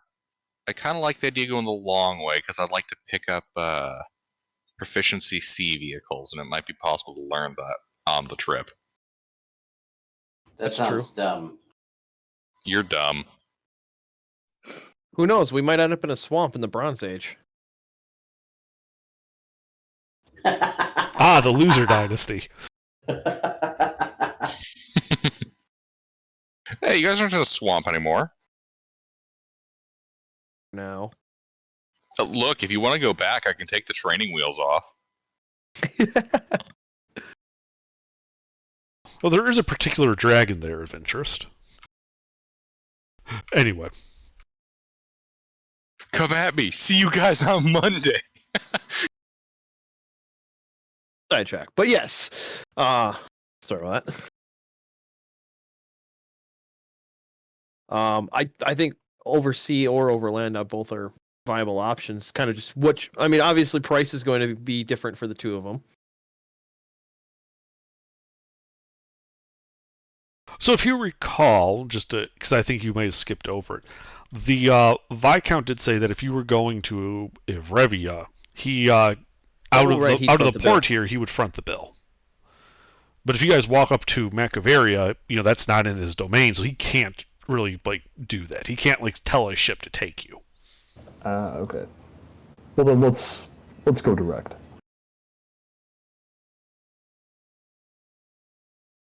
Well, not direct, but Mostly By true. boat. yeah.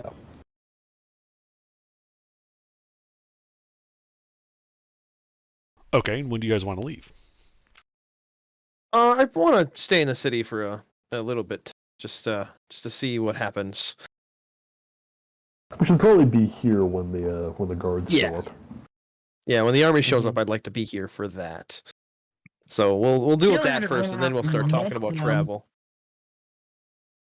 What's that, HK? I said we still haven't went out and sent somebody to go and tell them, look, they don't even have to come to the city. You didn't hear my conversation at breakfast then. No, that wasn't about me. Well, I informed the Viscount that we were going to head to the fort to let him know that the situation has been handled, and he kind of chuckled and said, well, they're going to come regardless of what you tell them. So we don't need to go to the fort. They're coming here regardless. Even if we went there and said, yep, all good to go, you could just send some people to check on it, they're going to still send their entire force. Because that's what our orders say.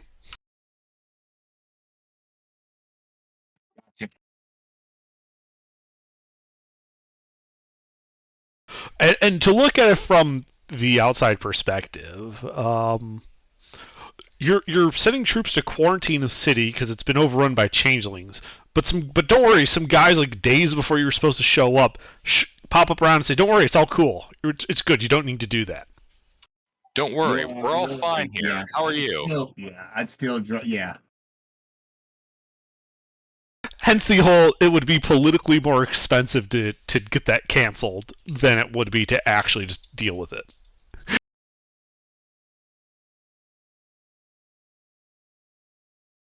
So I did ask, but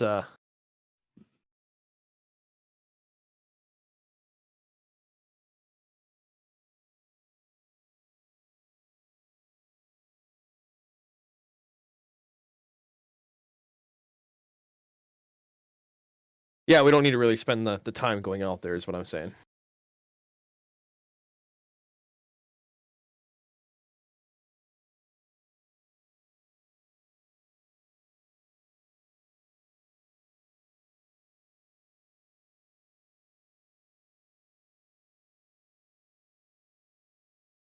I think we're going back to base or meeting at the bar. What do you guys want to do? How much time? You just want to fast travel time through all of this and rush to when the army shows up and not have any fun in between? I'd prefer not to. I do want to do at least like one or two things. What would you like to do? You guys, just so you know, you have 4 days before the army shows up. I'd like to go back and visit the fucking old lady, the grandma that was a ghost. Or like a spirit or some shit like that. And visit her fucking spider that I forgot the name of.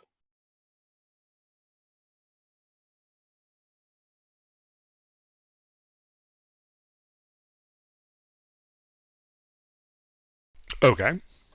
Are you going alone? I mean, if people want to come, they can come. I don't really mind. I'd go with him. She intrigued me.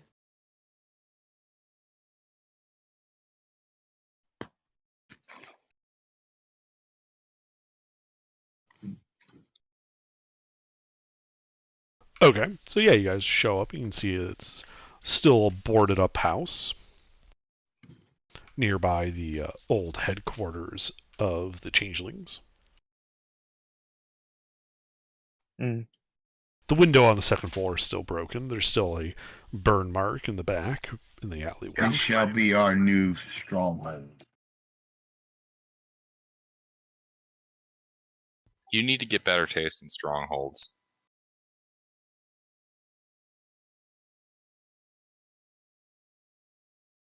I need a power outlet. I'm good.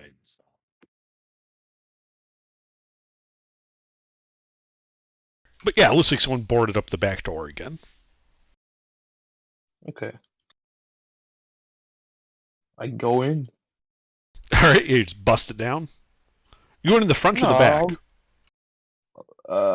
I think I won't like kick the fucking door down, but I'll just open it nicely, probably from the front.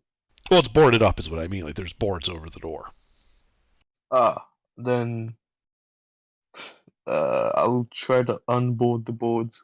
On the front or the back? Did we reboard it up when we left? I thought we unboarded a door. You did unboard the door when you went through the back last time. It appears to have been reboarded. Huh. Interesting. At the front this time, then. Okay. So you're at the front and you're just pulling the boards off the front door? Yeah, basically. Okay. Hey, you spend some time, you do that. What's your passive perception? I'm with him. 11. Okay. So Freeman, yeah, as people kind of skirt by and see what you're doing, they like cross the street. You notice that there's people that don't really want to approach this house. Especially since you started pulling the boards off the door.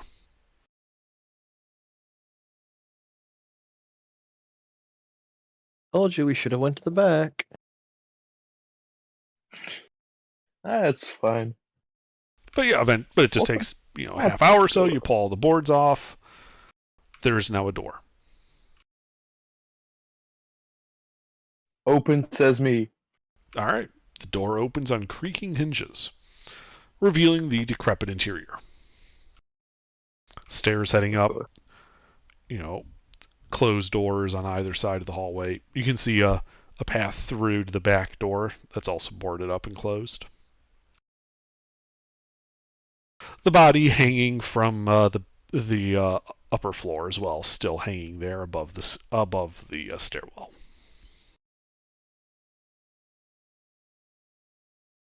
What was her name again? You didn't take notes? No, I forgot. Shit. I just start Marlene? calling Grammy, Grandma, because I forgot her name.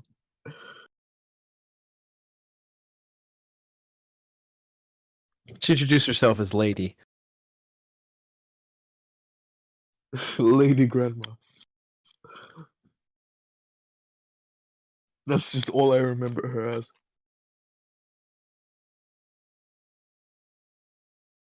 Start calling out to try getting her attention. Going upstairs as I do. Okay. Yeah, you start calling out as you're ascending the stairs. Elros, you headed with him? Yeah. Okay. So as you guys are heading up, Freeman, you do hear what sounds like skittering coming from the basement. The spider. Indeed. And eventually you find yourself on the second floor. The broken window standing to the west, at the end of that hallway that goes out to the alley. The other doors being closed. I'll go up to the room that she died in and knock on that door. Yeah, and you hear a frail voice bid you enter. Do come in.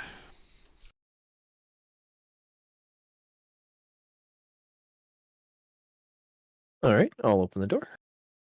And yeah, you see the finely appointed bedroom, and in the rocking chair, a ghostly figure knitting. well, my buddy here missed you, so we figured to come back and say hey. It has been some time since I've had visitors. What brings you to see me today? No reason. You're the one. You're the one that wanted to see her. So what's up? Just I don't know.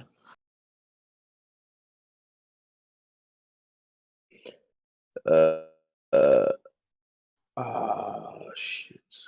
Oh. Okay. I'll go up to her. Just say, I forgot what your name was, so can you remind me, please?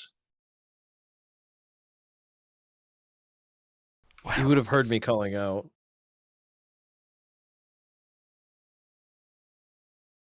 Well, Okay, but I still need the name for my notes. I put it in the chat. I am Oh. Lady Marlene Oh, Hayne, thank you. and you are in my house. If you did not know my name, why did you come here? I know who you were. I just forgot that tiny bit, which is your name. It's like I did not forget you or your identity. I just forgot your name. Names are tricky things like that, running away from us at the worst of times. Ain't that the truth?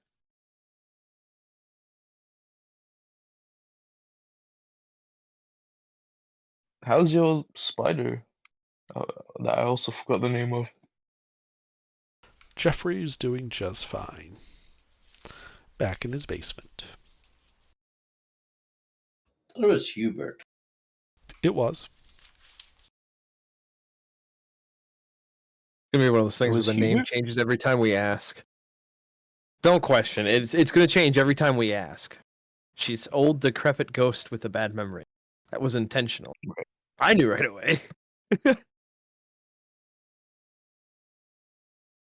The creaking was coming from the basement, yes, Endo? Not from the kitchen again. Yes, he said the basement. Yeah, okay.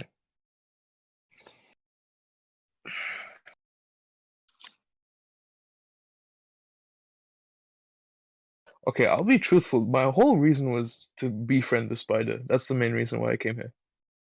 I'll say that out loud as well. Oh, well, it has been some time since Jeffrey has had visitors of his own. I'm afraid you won't find him up here. He lives in the basement of the house. Oh yeah, I know. I just want you to come down with me because I am terrified of that thing. Well, if you are terrified of him, why do you wish to meet him? Well, I kind of want to. Well, I want to see if he wants to come with.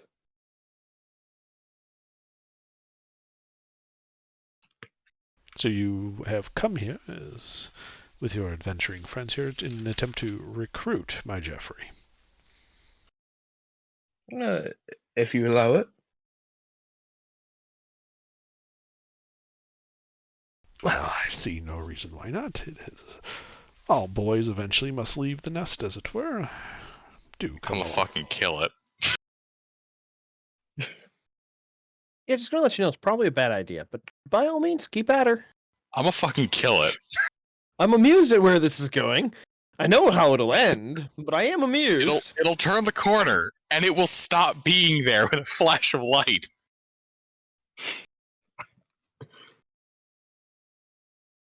And so she gets up from around as well. I do come along, and she starts walking out into the hall. If you guys are a bit slow to get out of the way, she does have legs. Yes. I thought she was just Not all upper ghosts body. are specters.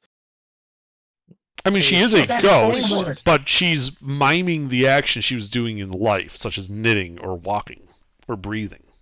Right. Doesn't mean she actually can't fly, but she's acting as if she's alive. Ah, okay. Like you see her. She's pretty much in full color, just kind of see through. Correct. Ah, okay. Yeah, assume she's not a just black straight and up white blue. ghost that's floating around. Like she's not a specter like that. Jasper? Yeah, she's Yeah. a bit desaturated. She's translucent. She has a certain dead quality to her that makes it obvious that she is a ghost or spirit of some kind. Yeah, none of her dialogue is voiced.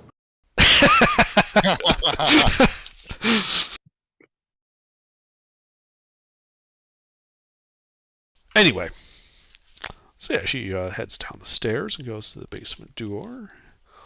In which she mimes opening it, but the door doesn't open, and then she walks through it. Oh. I'll hesitate for like a few seconds, maybe listen I'll if just I can. open the door and walk through. Damn. Okay. Yeah, you open the door. You weren't there when she manhandled this thing. I ain't afraid of the spider. Well, that's the reason I got her down here, is because the spider was fucking terrified of her. All right. Yeah. So you open up the door and you see, the ghost of Marlene at the bottom of the stairs, cobwebs thick down there. Like, you can't even see the floor or the walls of the basement that she's standing at the bottom of the stairs of. And she's just standing there looking serenely back up at you, waiting for you to come down. I'll come down behind Freeman. I'm squishy. I'm not hesitating at all. Okay. Yeah, you walk down the stairs. When you get to the bottom, Marlene nods and says, well, I do believe he is somewhere down here. And you hear her call out, Jeffrey, you have visitors. Please, show yourself at once. There's no need to be rude. You guys hear some skittering coming from the cobwebs as this giant spider comes out from some webs and trots over. It looks at the ghost, and Marlene kind of nods and pats it on the head, at least miming the motion of patting it on the head with her ghostly hand, and says, there's a good boy. But these young adventurers would like to speak with you. Do mind your manners, please. And when she says that, the spider kind of rotates a bit and just looks directly at you guys, Freeman and Alvaros. It's got enough eyes it can look at both of you in the eyes. Right. Of course. I'll bump Alvaros in the hip and kind of nudge him forward. It's like, well, go ahead, ask him. I'll walk up a bit and ask, so, want to come with us? It must be better than staying down here.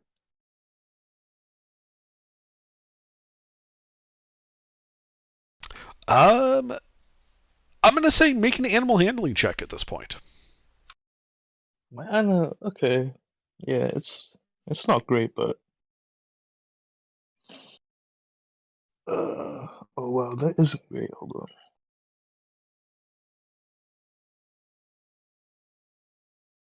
All right, so it stops looking at you. It looks over at the ghost of Marlene. Marlene, you see her nod, and the spider skitters off into a corner of the basement, and you see it start to rooting through some of the webbing. He's packing a bag. But it's probably what he's doing. Marlene, what does he eat?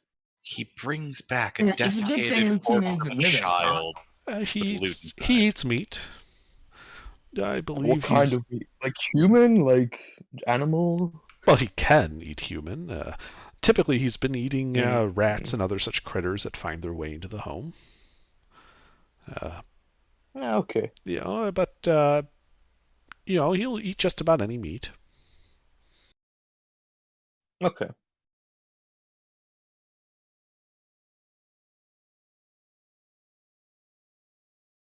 Well, yeah, but she doesn't go into details about the mechanism of eating the meat, just that he eats meat. I assume I'll just put him in a room and give him food, and he'll sort it out. Yes, you're going to put a spider in a room. I mean, I believe spiders He's already in the digest their prey. What room? externally. We're adventurers. Well, it depends. Where are we taking a ship? I could put him in the brig or something. Yes. Yes, let's put the giant predatory arachnid on a small boat. We said it was going to be a small boat. All Oh, boats are oh, gonna be it's gonna small. be- Every Comparing it to the boat size that of has a that spider. giant arachnid on it is a small boat. Yeah.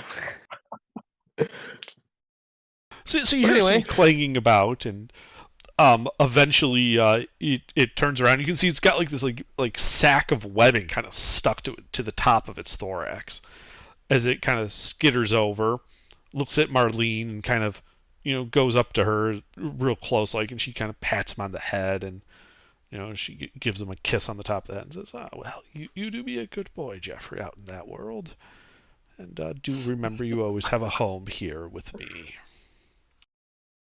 She turns to you, Yes, Jeffrey. Alvaros. If you ever want to come back, let me know. I'll bring you back. And she turns to you, Alvaros, and says, and do take care of my boy. I would hate to have to hunt you down and murder you for getting him killed. I wouldn't want to get him killed. Some other people might want to, though. But I am trusting him with you. If he dies, so will you. Enjoy yourselves. Okay. and she starts just to float up through the floor. No. Fucking tying my hands here.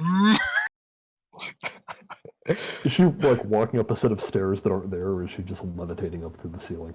She walks up the stairs. Yeah. I want to. Oh, I thought we released her. I thought we released her from the earth by taking on the spider. It was her last binding. I'd be very confused if this woman was going up after she decided to leave the earth. Ah. We're going down. And the spider's just looking at you, Alvaro. She's kind of like, all right, what now? Yeah. So I'll what now? Attempt to pet him. Just attempt to pet him. Yeah, he's yours. He'll probably let thing's- you pet him. This thing's gonna eat small children or like the neighbor's dog. So I'll tell him what not to. size creature is this? Yeah, what? Just to verify, I'm pretty sure you said large, right?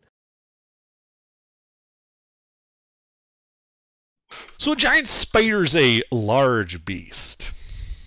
It is the size of a small horse.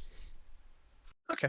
That's what I Okay. thought. So we're going to bring the large predatory arachnid out onto the streets. Why is Yep, he predatory? what I He's was wondering. quite- he's been quite friendly. That's Yeah, not what but that doesn't predatory matter. means. That doesn't matter. Predatory means it eats other things that are alive to live. Hey, as long as we keep it away from any prey, it'll be fine. So I want to know, Like is us? Lucina with us or not? Huh? And y'all gather the party back together or not? No, right now it's just Alvaros and Freeman in this So. basement with this the spider, apparently named Jeffrey now. Okay. I'm just wondering because you know Lucina when she sees this thing she's attacking. Just on point, right? I'm aware of Oh. that. I'm Oh, just waiting no, what no. Alvaro's is It- going to do next. It's not Lucina who's attacking. It's Lucina and Gilbert. Why? It's a giant spider. Not And? only is it a practical in-universe risk, but it's a giant fucking spider. So what are we going to do now with the giant spider? I want to pet him. Okay, yeah. He allows it. Okay. I turn to Freeman. Can you disguise him? I start walking up the stairs when he says that. Leaving the spider's zone of control. Obviously provoking an attack of opportunity. Does it have reach? Never turn your back on a spider. Wait, the spider doesn't do anything when you go up the stairs. It's sitting there getting petted by Alvaros. A likely story. I don't know what he's expecting me to do. I mean, you It's a could horse-sized spider. yeah. I mean, like you could make it like green and like hard to recognize it as this particular spider. Is it a hairy spider or a chitinous spider? Alvaros, what would you prefer, chitinous or hairy? I mean, they're all chitinous, but you know what I mean. Yeah, I know what you mean. I actually don't remember what kindness means. So, do you want Not a it bony tarantula. looking, or do you want it covered in fur? Do you want a Second? black widow or do you want a tarantula? Ooh. Let's go. Oh, this is a big decision. This is a huge decision for me. Yes. Not really. It's actually a huge decision. It determines how much more spite I can add to my spell. I'll go Black Widow. Okay, chitinous it is. He's chosen the slightly less I mean, disgusting honestly, kind. that makes it a little easier to disguise, but I'm still not going to make any effort to disguise it to try moving it through the town. We'll just move it at night when we go to leave the city. Chase some people Yes. off, but Because Oh, that that won't does- terrify people. Stories of a giant spider lurking through the streets at night, snatching up the neighbor's dog or child. I think we're doing this all wrong. We should just have it make an army of spiders. Ask him if he's got any friends. do you speak spideries? I mean, it's I understand it's English. Or common. It understood the ghost lady talking to it.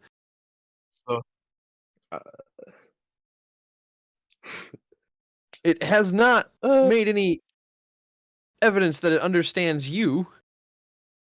Okay. Have you I'll tried try to speaking and speak to communicating with her? Jeffrey. I'll try to speak to Jeffrey and say, "Do you understand me?" You see it blink its many eyes, and then like make like a nodding motion with its head by like it has to like shake its whole body to do it because it doesn't have like a separate Yeah. neck. But yeah, it nods. Okay. So it understands. Somewhat, at least. I'll tell to Jeffrey, it will probably be dangerous if you go out at daytime. So for now, stay here. We will come back for you, or, well, yeah, we'll come back for you at like night. Okay? It looks at like this like small cobweb covered window. That like goes out to the basement, so like you could like see like the outside, and then it looks at you and it nods again. Okay. I pet him again and just start walking up. Recruits party member, wait here. We'll be back for you later. Well, I'm not gonna risk taking a giant spider out in fucking daytime. That's just asking for it to be attacked. By Right. you. None of the rest of this process would be asking for someone to attack a giant spider. I'm out of town for several days. It's the rest of the town you need to be worried about before I come back.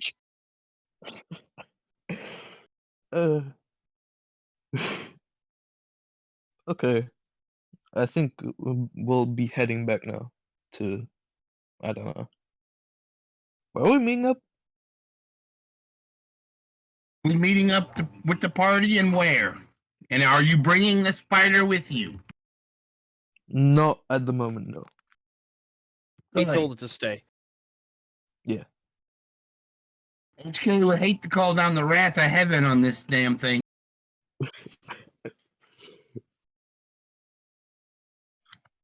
But no, I suggested that we meet up at the Blossom, just as a place that is relatively well known to us, and we don't have much task stuff to do.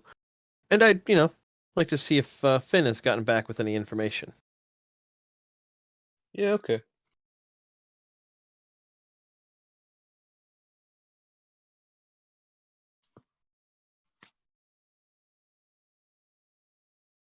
Can't wait to tell the rest of the party about this.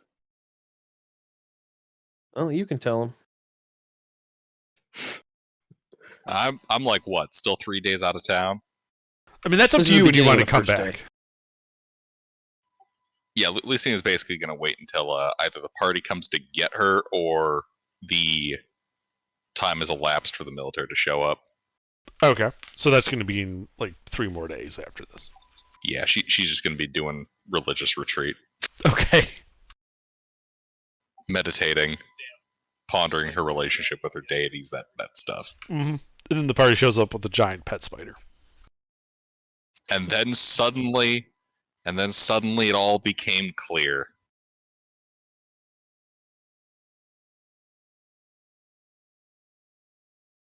Let me double check what those deities were. Okay. But yeah, you guys can meet up at the Blossom. That's not a problem. The usual Is there a bouncers out spider front. god? I don't think there is. I'd have to double check. I don't recall offhand. A spider what now? To my knowledge, I don't see any spider deities on here.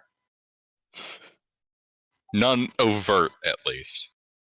Jeffrey shall become one. Let's see here. Ahira, the good goddess of miracles, and Gomtuna, the evil goddess of resistance. Both Tempest Domain.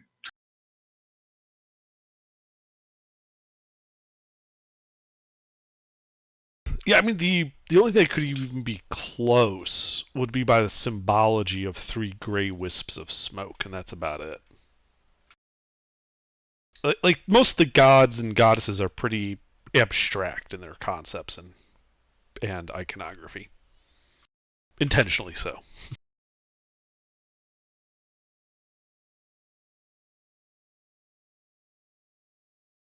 I still like it here. Good god of shelter.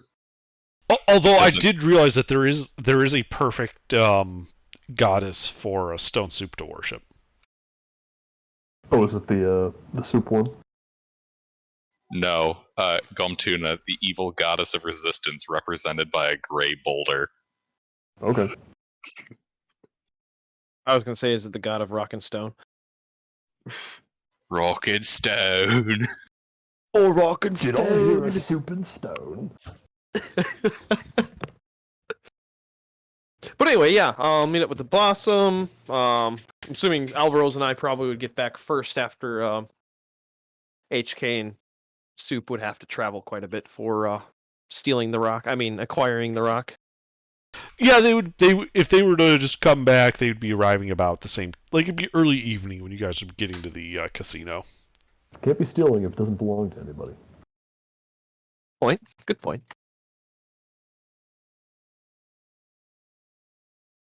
So, Stone Soup, would you be going to meet the party at the Blossom, or would you just be at the palace chiseling away at your rock? If that's where we're meeting up, then I'll go to the place that we're meeting up. You don't have. I was suggesting it because I also do want to talk to Finn just to see. You don't. Oh, You don't really. I don't need to talk to him. I'll be chiseling. All right. For rock and stone, brother or sister. But anyway. So then I guess HK would join us. That's up Stone to Soup Mister. having. Yeah, having finished Yep, his that's what I was- task. Okay. Yeah, so it'd be Alvaro's, Freeman, and HK showing up at the Blossom. The spider with them. No. No, we covered that. You don't even know about the spider yet. That's for Alvaros to discuss, and I'm not talking about it. Yes, we're just telegraphing that there are two bloodthirsty, a bloodthirsty priest in a bloodthirsty suit of armor. It's practicality. I'm not bloodthirsty. It's practicality. But You can have something that eats people running around in the city. It will cause undue panic and chaos. Hard to get things done when people are running around screaming. Oh my god, something really happened to HK during that resurrection process. What the fuck?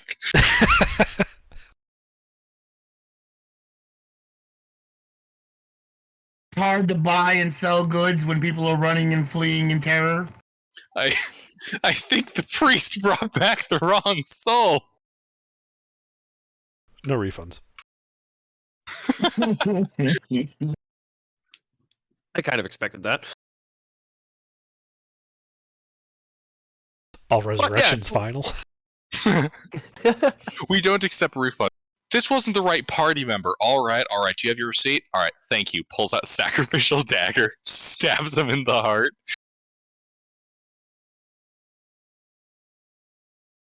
But yeah, so see if Finn is around. All right, now that we're arriving at the Blossom together. Yeah, the usual Blossom's out. Or the usual bouncer's out front. He lets you in without any trouble, and you can see that the upper area of the casino is lit. Patrons are about. It's like nothing ever happened. All the fortifications are gone and everything. Mm-hmm.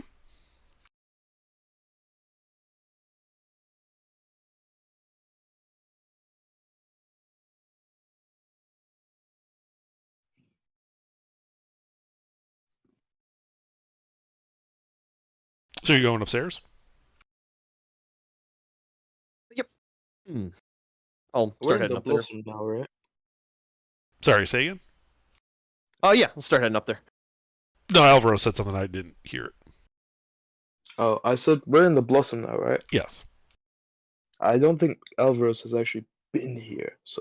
Ah, yeah. Well, it's a casino. There's a gaming floor, and then there's this like balcony upstairs that's kind of like a private meeting area, and beneath it's the bar. Okay. And yeah, there's a staircase that goes up. There's like a guard, similar to one of the bouncers, just at the bottom of it. When you guys approach, he just steps aside and just kind of waves his hand up to let you past. Yep, I don't pay him much mind and just keep going We're upstairs. And... VIPs. Yeah. Mm-hmm. Yeah, Yep. you guys go upstairs. You see Finn on his usual couch, there is a bottle of what appears to be some type of brown liquor. He's got a glass with it in front of him, and he appears to be talking to a person in a breastplate, who's got a glass in front of him, though he doesn't look like he's touched it. And you actually recognize this guy. This is the captain of the Citadel Guard, the one that was on horseback before. I go to sleep now. Bye bye. All right, have a Good good night, night, Hayes. Hayes. Wait, isn't that the one that struck down Alvaros? No, that was just some of the horse guards. It wasn't Okay. the. Yeah.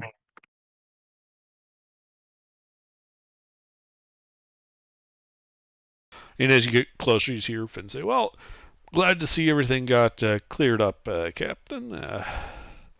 But since I don't think you want to be seen leaving this establishment, appearances must be maintained and all that. Any motions of the wall, please do feel free to make use of my back door." The captain just nods and says, "Well, I suppose there are worse things in the world than dealing with some polite," and he does air quotes with his fingers, "criminals. You have yourself a good night, Finn. Gentlemen," he nods to you as he's walking past you. And he goes to that where the door to get out of here is. And he just opens it and closes it behind him. Finn, you notice, now has several more glasses out and he's pouring drinks for everyone. He's like, friends, please, sit, drink, be merry. Currently, there are no crises afoot. The town is safe. Nothing for us to do but to relax and enjoy the spoils of our efforts. Indeed.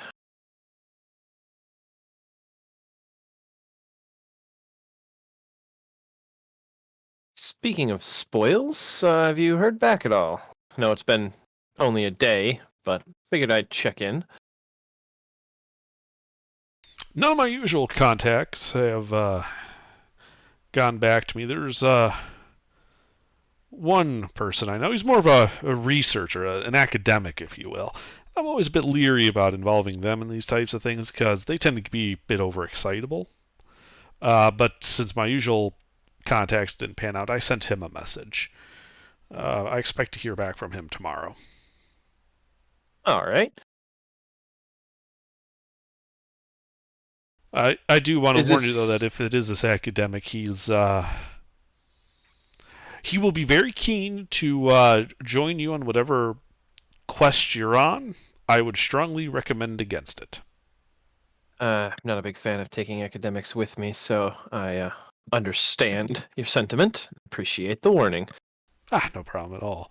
I want to be clear, though, it's not because he's an academic, it's because of him. He's he is particularly overexcitable and has no concept for self-preservation. Oh, And those guys can be handy sometimes. not when their sense, or lack thereof, of self-preservation gets entire teams killed. Ah, And he's one of those Some people, history. and he's one of those people with just that infernal luck. He always survives somehow. one of those. Like I said, if he asks to join your expedition, whatever it might be, I strongly suggest you turn him down. That being said, if it pans out, he'll know his shit. So what's his name? In purely from a professional standpoint, I'm not willing to tell you that unless it pans out. You understand, of All course. right. Oh, naturally, I was just wondering if maybe it was a name that I'm familiar with in my research. I Not many people sincerely research doubt devils. it. Not many people do, but this is a person who has not made his research well known. Ah. Very well then. I guess I'll check with you on the morrow. Yeah. So what was the business with the captain? Oh, just finalizing some of the resumption of the arrangements between me and the Viscount. he takes the high road, I take the low road. We split the profit, as it were. Naturally. And as a result, the town is peaceful and relatively, quote-unquote, crime-free. Obviously, there's the occasional whack job that does a murder or bar brawl gets out of hand. The usual stuff, but, nothing large, nothing big. That's why I think we were targeted, as we appear to be a soft target. But I assure you, as I'm sure you're well aware, we are not quite so soft. Indeed. I did notice the fortifications when we were here last were more than you'd expect from a small city crime lord. I was impressed. Sorry about the bodies. Hope they weren't too much of a hassle. Not at all.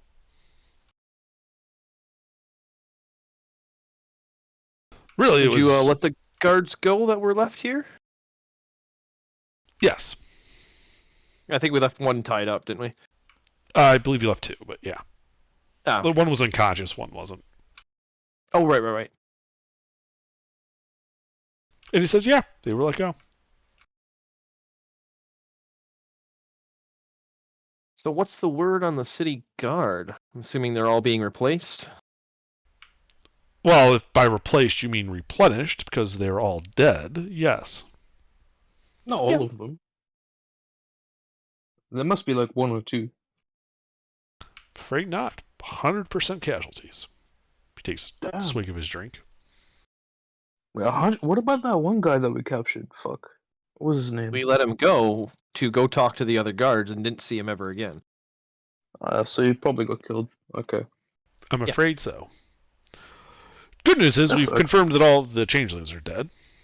So, bright side of that at least. That's part of what that arrangement was speaking of, is one of the Citadel guards is likely to be named captain of the city guard.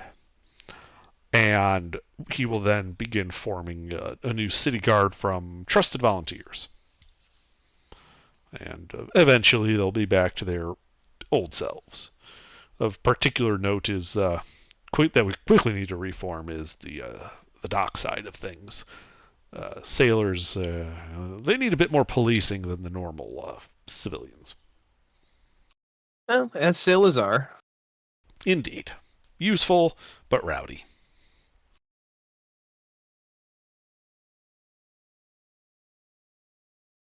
Well, sounds like you've got yourself your little slice of heaven that you've always wanted. Well, heaven. It's exactly what it is. And yeah, I've enjoyed myself here. I'm glad to be back to the status quo. No, thanks in small part to you. Indeed.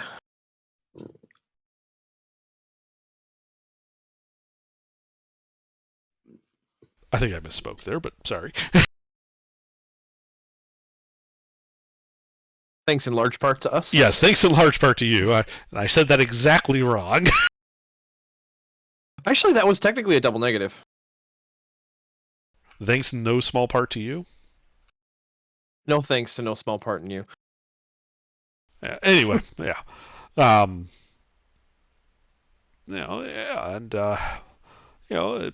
If you happen to find yourself, I assume you're going to be heading out of town on search of your next adventure shortly. More likely than not. No. Although we are going to wait for the army to show up and make sure that goes smoothly, us being key witnesses and all.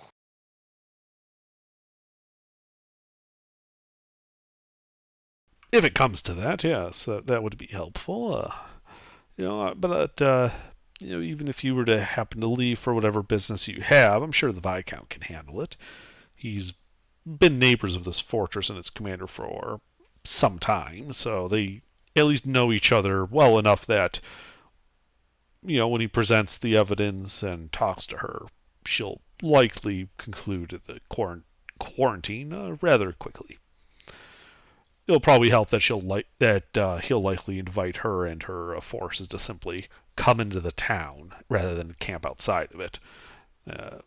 a symbolic gesture, because she's going to refuse, but the fact that he was willing to allow it, treading on his domain, as it were, is a sign of trust that I think will go a long way. Politics and all that. One of the reasons why I prefer to live down here. Get to enjoy myself, don't have to deal with the horseshit. Nope. It is nice not dealing with it.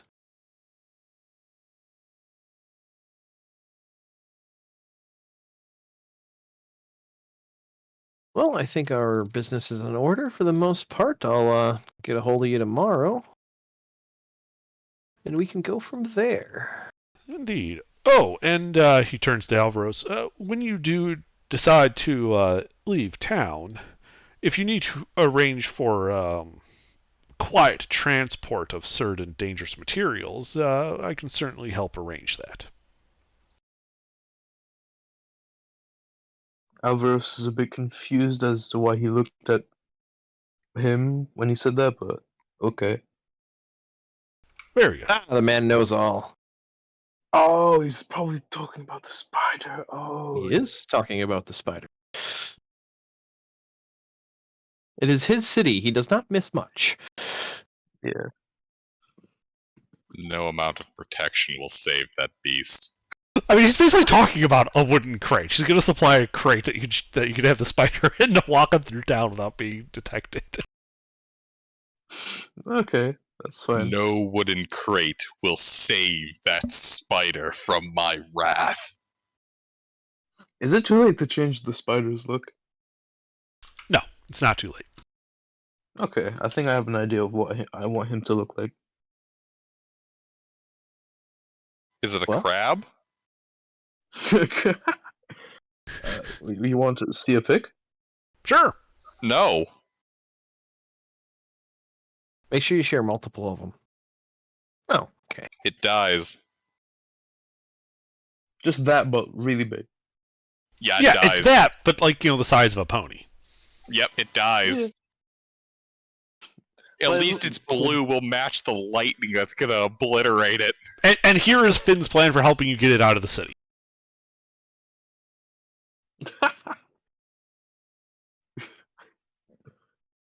Very nice.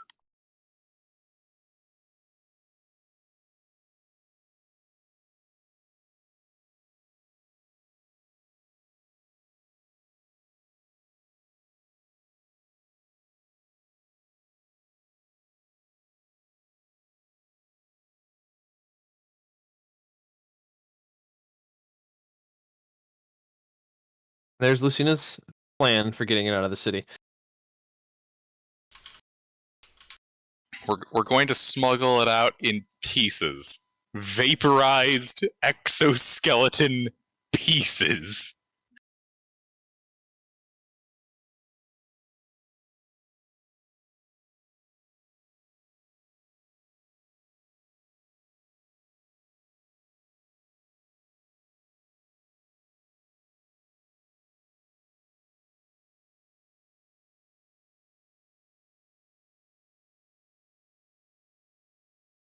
So how's it going out here on the coast? It's quiet. No one's bothering you. Excellent.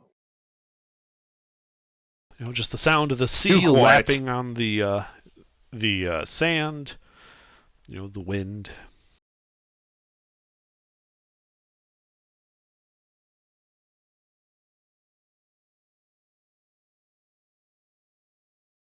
Ah, yes, the tranquil smell of the wind and the sea.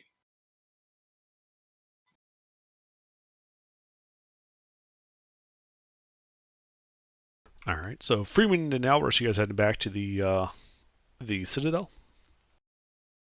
Yeah, I don't see any reason not to. All right. Another night passes. You guys have another long rest. Is there anything else you guys would like to do?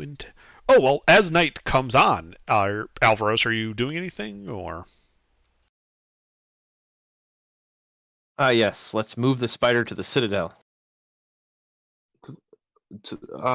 We don't have a base at the moment, right? And then the spider kills the Viscount in his sleep, sucking the goopy organ juice out of his rib cage as one of the servants comes in. Well, you have to remember, it's an intelligent spider, so it would, like, kill the Viscount and then, like, take, like the little circlet he uses as a crown and, like, put it on his head. And, like, then present himself to, like, I am now the Viscount. Viscount Jeffrey. My name's Chef. I mean, if he does eat like that, we can just give him like a cow or something, or like just yeah. Yeah, he does eat like that, but all the ghost was saying was, he eats meat. Yeah. Oh yeah, well But we'll just get a whole cow. That way the cow can die a slow, horrific death of being unable to move as its organs are liquefied and sucked in through a straw. Okay, but think about Jeffrey in fucking initiative. What would his role be? Hasn't come up yet. I know, but like, I can think about it. Sure. His role What do in you think? combat to be an abomination with approximately 26 hit points, a movement speed of 30, and a climb speed of 30. Blind sight 10 feet, dark vision 60, passive perception 10, scores 14, 16, 12, 2, 11, 4. For someone who hates spiders, you're really familiar with that stat block. It's because I hate them. Know He your practices enemy. killing them. Also, because I've converted a lot of the spider stat blocks and everything into crabs. Seriously, in Realmworks, I have the Gilbert sanitized editions from every monster manual. But yeah, I think we'll just go down for a long rest unless Alvaros wants to do something. It is nighttime. Oh, and I had to look this part up. 200 XP. You would kill Jeffrey for 200 XP? No, No. he killed Jeffrey for free. No, I would kill Jeffrey. I would pay to kill Jeffrey. He would kill Jeffrey for 0 XP. But anyway, are you doing anything tonight? If the survival I of think I children, will.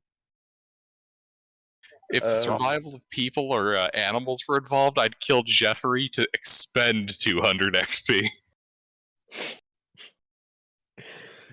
Yeah, I'll go up. I'll talk to fuck his name, Finn. There we go. Okay. Well, you I'll don't talk to to Finn Finn. about. Why not? Well, we did talk to Finn. Are you talking Oh. about like the conversation happened in the past? No, after you guys talk. Oh, when we all go to bed, you go back to the Blossom and look for Finn? Yes, there we go. Okay. So, yeah, you go down to the Blossom. It's the dead of night. Not many people on the street. The bouncer's still out in front. He lets you in. You're shown up the stairs to Finn. Finn's still there. He doesn't have a drink this time. He looks to be reading a book, and he looks up, and when you walk up there, he closes the book and says, "Ah, Alvaros, my friend. You know I'm here, don't you? I make many assumptions, but I'm no mind reader." For Jeffrey. Uh-huh. Jeffrey needs safe passage. Where to? Where are we staying again? What's it The called? Citadel. Yeah. To the Citadel. He gets this big smile on his face. Oh, sure. I can arrange for Jeffrey to be transported to the Citadel. When would you like him to arrive? As soon as possible, preferably tonight. Done. Anything else? Uh, He's still smiling widely. where are you gonna put him? Also, insight check. Okay, make an insight check. What is my insight? Okay.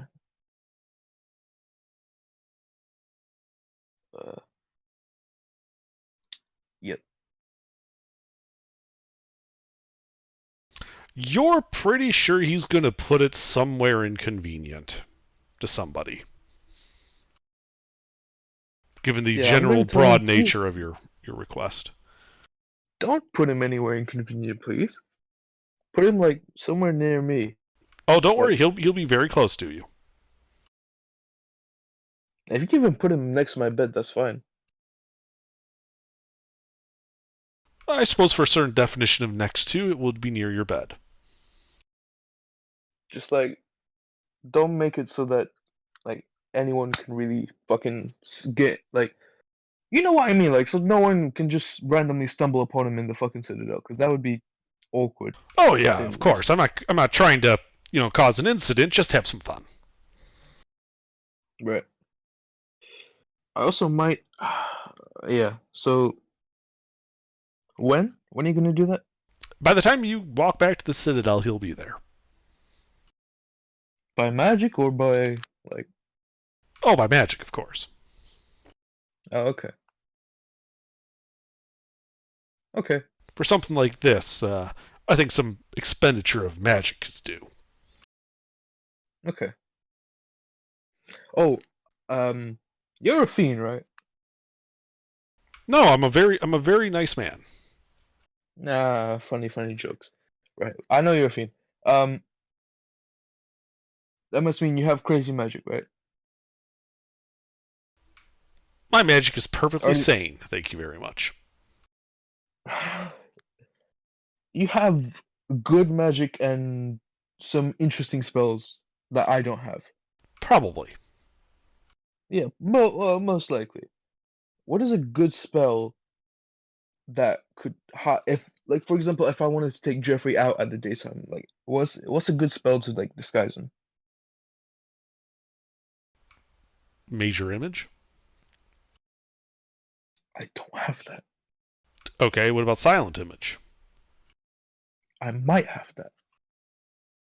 And failing that, there's always teleport. Oh, I have invisibility. I'm good. Oh yeah, Just realized. I mean, yeah. What town is not going to be terrorized by a giant invisible spider walking among them? Yeah. I don't. Did you not pick up on the sarcasm in that? No. Anyway, I am entertained by your ideas, and I can't wait to see them in action. Okay. See you soon. Absolutely. You have a good night, Alvarez. You too. And I blow a kiss at him. Don't make it weird, man. Yeah, I'll go back to the Citadel. All right, yeah, you're going back to the Citadel. Freeman, I assume you're asleep in your quarters. Oh no. You're awoken by something bumping into you. And when you wake up, there's this giant, fuzzy blue spider with like this webbing sack on it, the back of its thorax, just standing directly above you. And when it sees your eyes wake up, you hear it like clack twice with its pincers. Does it sound happy clacks? Yes, it sounds like happy clacks. Oh, cute. I'll look up at him and so that's how Finn got you here. All right. Well, you can sleep over there. I'll point at large corner of the room that has a lot of open space. I'll make sure I keep the blinds drawn for you. But I'm going to go back to bed, all right? It nods. It goes over to that corner, starts spewing web. I'll get up and lock the door. Just to make sure no maids or anything walk in, I'll lock the main door and the service door.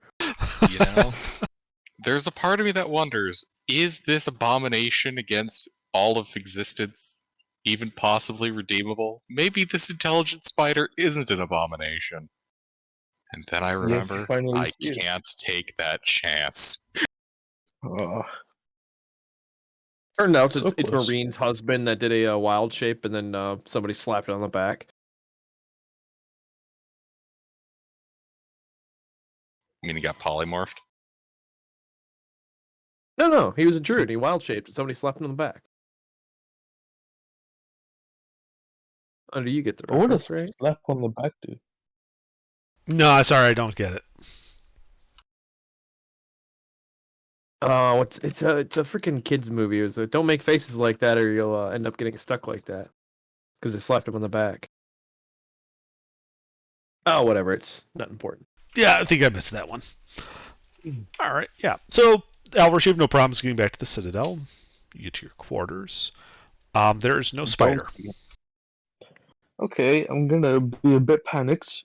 I feel like the first person I would go to is Freeman because he was there when, you know, when I befriended fucking Jeffrey. So I would go to him not because I would know that he has a spider, but like, hey, help me find fucking Jeffrey. Okay, I'll help you find him, but I won't fuck him. so Alvarez, you would go to Freeman's door, and it's locked. I knock. How hard do you knock? I'm a heavy sleeper. Hopefully loud enough. If not, I will have to use Eldritch Blast on the door. Well, make your attack roll. You gotta beat a sleeping AC of 22. Wait, do I actually? No, don't Eldritch Blast the door. Just knock. Yeah. Yeah, Yeah, sure. Go ahead and make an unarmed strike on the door for Knocking. knocking. We'll see how loud it is. Oh, I guess I'm not paying attention, so that'd be halved. You're also prone. Oh yeah, so you'd have advantage. Only if he's within 5 feet of you. Oh, true. I- I'm not Is your sleeping bed by by the the door. door? It's not within Nope. 5 feet of the door. It's on the other side of the room from the door. Out of curiosity, do you suffer sleep paralysis? No. So Alvarez, it's was that like- your it's knock? like a rock. 18. Say again? Was that your knock? 18. Hmm? What was your knocking Oh, roll? no, that's. Oh, I didn't do my roll yet. Hold on. What is my die for fucking knocking? It's a D20 plus your strength mod.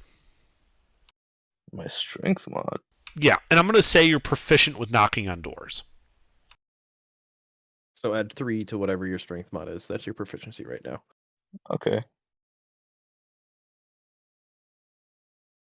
You knock gently on the door. I doubt Freeman woke up. Nope. I'd have slept right through that. Can I not knock again? Sure. Okay. I'll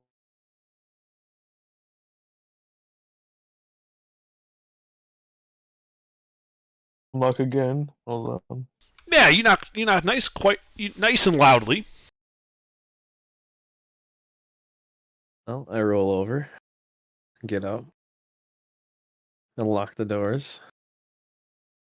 Open it. Freeman, where's Jeffrey? Huh? Go back to Jeffrey! bed. Jeffrey's fine. I just close the door and go back to bed. Now, Alvarez Fine, would have seen Jeffrey in the Jeffrey corner does. just looking at this exchange as Freeman closes the door right in front of Alvarez. So you would have seen Jeffrey in Freeman's room. Okay. If I see him, then it's fine. Then I relock the door. Yeah, okay. I'll go back to bed. Well, I'll go back to my bed. Okay.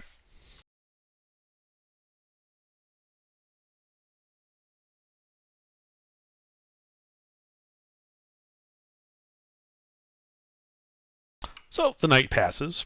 There's no other incidents. Morning comes. You guys have all had a successful long rest. 3 days until the Should we- army shows up. Should be 3 days for HK too, right? Just one more and you're free and clear.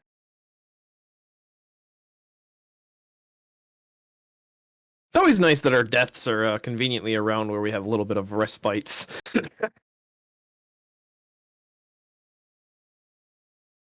So, what do you guys do now?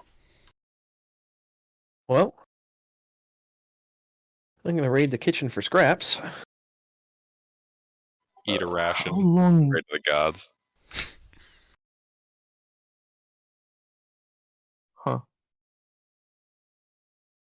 I'll go into Freeman's room if You'd he find the door unlocks the door.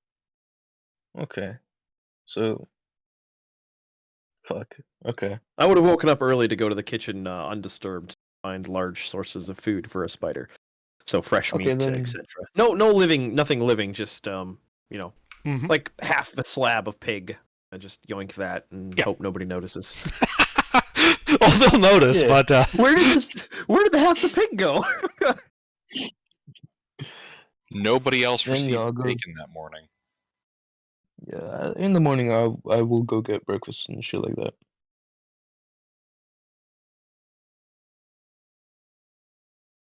all right, yeah, you can have breakfast. Usually the servers will just bring like platters for breakfast like to your quarters here.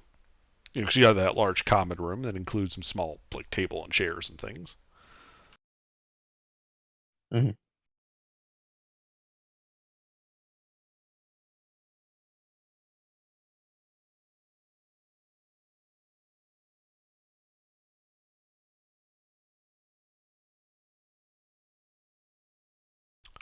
And yeah, so you have your breakfast. I assume Freeman at some point returns with half a slab of pig.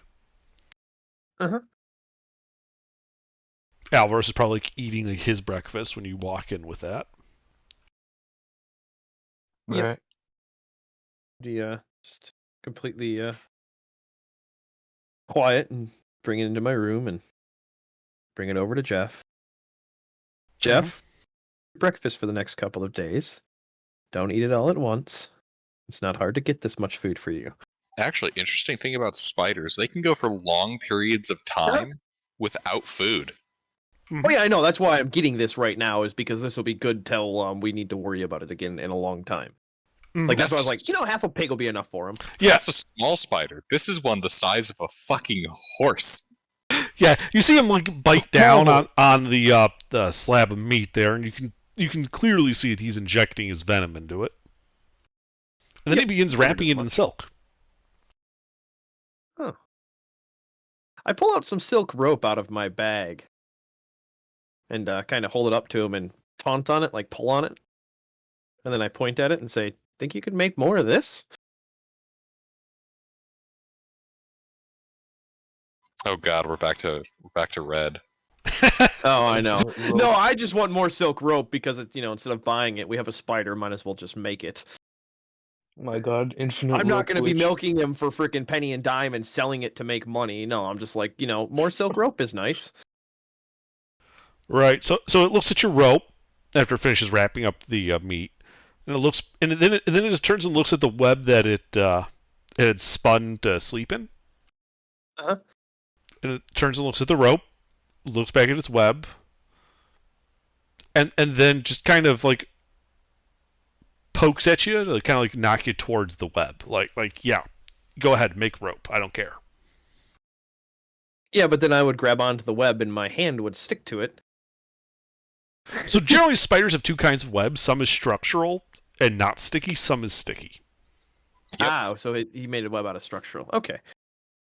Usually, they would use a mixture of it. Like the radial stuff would be structural, and then it would be only the circumferential webbing that would be sticky. That's why their multiple legs are so useful. It allows them to tiptoe across the correct webbing. Without getting themselves stuck to it. Mm-hmm.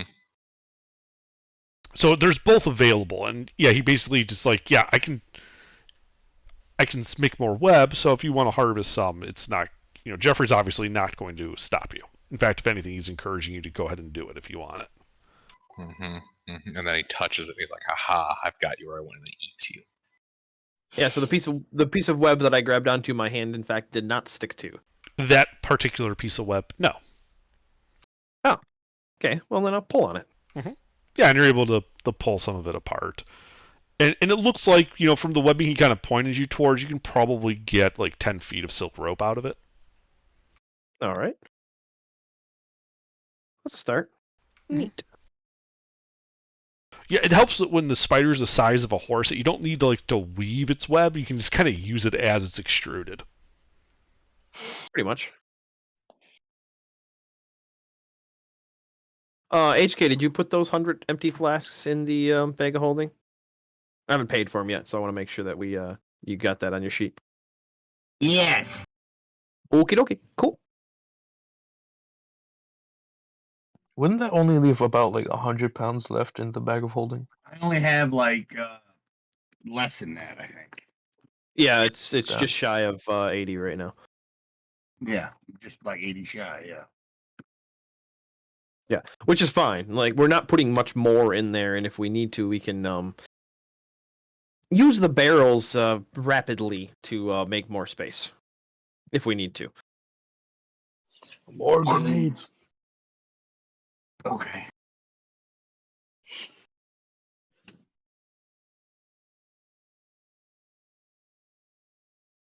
Oh, also, I'd like to throw a I forgot to mention this earlier. Take and throw a merchant scale in there, just for making the bomb making process easier, so we don't have to make as many rolls for it. Well, we're gonna be making small ones for the basket arrows. Like, those are gonna be very small, like even smaller than a vial, because those are gonna be finicky to make. So it's like we're gonna need some more precise measuring merchant scales with the closest. I'm sure we could probably find something similar like alchemist level gradient for scales, because merchant scales are typically large weight, not too small weight. Yeah, really, what you'd want to find would be like a jeweler's scale, Ah, okay. because that's Double what, the price.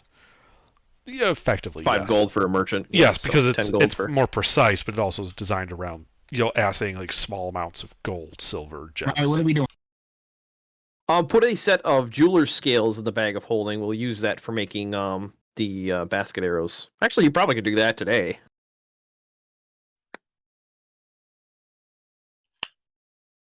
We're making explosive crossbow bolts with the mushroom powder. They won't be as effective as the flasks of the stuff, but they'll still pack a punch.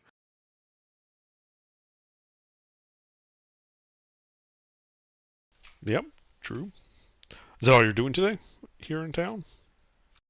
Yeah, we probably could spend time in the apartment. Just I'm assuming this is like sort of like an apartment-like structure. It's got Yes. a common room with several bedrooms off of it. Okay. Yes.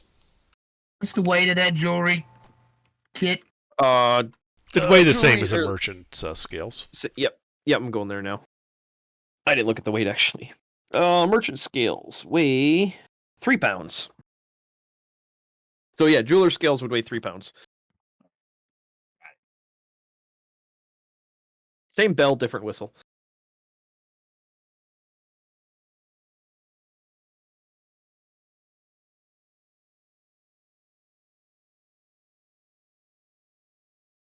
But yeah, we should experiment with the powder and see how easily we can make a arrowhead out of it. And I have special arrowheads specifically for this and other tasks. Didn't Hayes' character have a set of Smith's tools? Other campaign. Do we need Smith's tools? No, I just thought somebody. That's the only set we don't have. Oh, true. I suppose, yeah, I have forgery, disguise. You have, and carpenters. I have carpenter's tools. Then you have alchemist, tinkerers. You have brewing too? Brewers and jewelers kits and Smith's tools. I'm proficient in Smiths. I just don't have any. Oh, we can pick some up. What are they, like 25 pounds? Last thing for the bag of holding before we make it blow up. Okay, but it'll be full. Do we have Tinker's tools? Yes. Yes, I have a set of Tinker's HK tools is- on me. HK is the machinist, alchemist extraordinaire. Anything you need made, he can make it. Hence why we're making explosive arrow bolts. Or crossbow bolts. Let's see. Tools. What is that? 54? Yeah. What is it? Smithing tools, 8 pounds actually. 20 gold, 8 pounds. That's cool. Actually, Under, why don't we just get jeweler tools? It's actually only 2 You pounds. could, That would yeah. include a scale set, right? Yes. That I'll change the prices around a little bit, but not that big of a deal.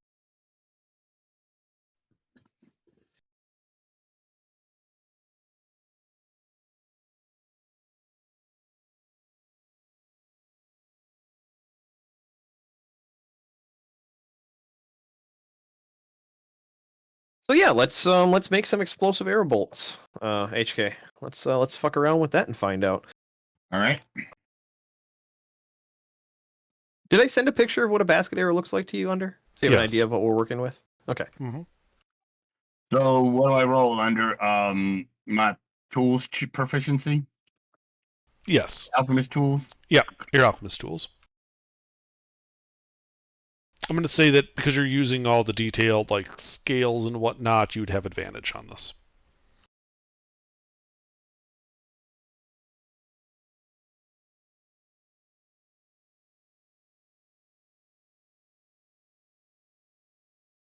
Yeah, you're able to kind of decant these off. One flask making 3 basket arrows. All right. How Let's many make flasks are in a barrel? Did we say 3 10? I 0 think 30. 30. Right. We took 2 barrels and made 60 so far. Yeah. So I have 30. So Yeah, 3 you have like arrows. 40 something. You have 40 something flasks laying around right now. So I have 40 basket arrows. So that means we can make 39 Okay. without having an odd number. So I'd have Okay. one spare basket arrow left as a primary template. I guess we'll find out what they do when I use one, eh? Okay. How much is that? 39. How many vials is that? 13. 13. Okay. That means we still have 17 left. Yep. You could probably make. I mean, that wouldn't take all day. You probably could make another 30 if you wanted to. That's why I bought the flasks. Do we have any more arrows? No, I only had 40 basket arrows made.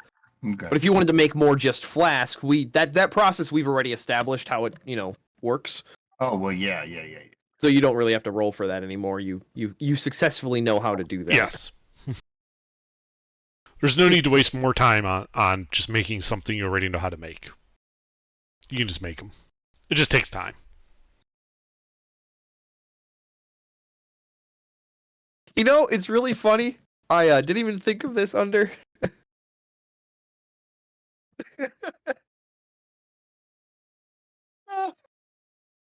So I whip up Stepping up. 17 more grenades. Anybody want one? How Oh, many you're just gonna how- use a barrel? Yeah, I've already used the barrel to make. I have to break. Once you break the barrel, you got to use it. So Oh, okay, so I'll yeah, take you're just some adding. grenades. Yeah, I'll take another. Let's see, 17. I'll take 7 more all right, That'll that'll put leave you 10. from Lucina, that batch. Not with us. Is off on like religious retreat, oh, you're still meditating. gone on your retreat. Oh, achieving enlightenment. so you're gonna kill the spider when you get back. Okay. Yeah. Well, I haven't left the room. You might have seen me go into my room with a half of a pig, I'll but take nobody said anything about 5. the spider yet. I haven't seen it, so I can't make any assumptions. I'm just assuming you're a strange human. Oh yeah, true. I I mean, suppose you're a robot. Android think- man. I think once Alvaro said everyone he'll is, like, take all in 5. one place. Yeah, I'll take 5 grenades. That leaves me with 5 more. That leaves me with a total of 8. What happened to the 42 that you had? Made grenades. I'm not talking about vials. I still have plenty of vials. Hell. Yeah. What kind of grenades are they? We've gone through the entire process of when you make one of these grenades, they're fully incorporated. I'm subtracting the silk rope and the string whenever we make a barrel. They're fully, all of them are sling grenades. that Yeah, are fully yeah. transportable. Yes. Yes, that takes me down a barrel. Yes. Yep. So you lose the What barrel kind of and you grenades are gain. these again? They're sling weapons, so they have a range of 30, 120. So close range is 30, and then long range is 120. And they do 8d6 Effective thunder range. damage. Yeah, effective range.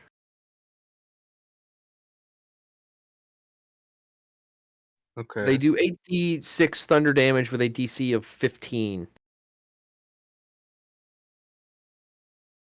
What's the range again? 30, 120. If you put sling in your attacks, it will autofill. Okay. But it doesn't hit with a 1d4. It hits a little bit harder than that.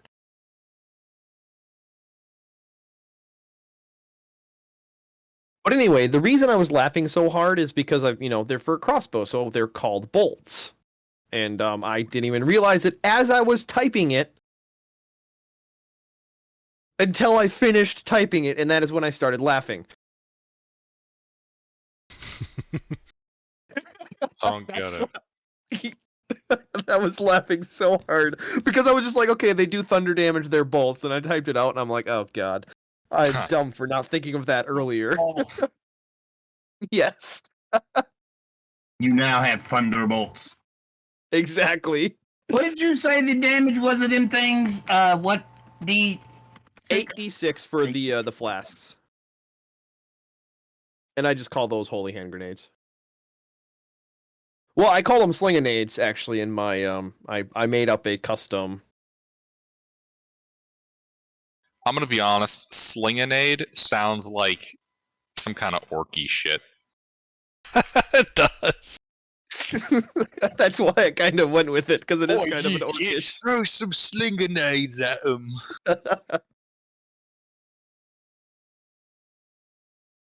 But yeah, I actually made up a thing. You know what's really funny is I can put sneak attack on slings, so it actually was ammunition sneak attack. That's why I changed it to kaboom.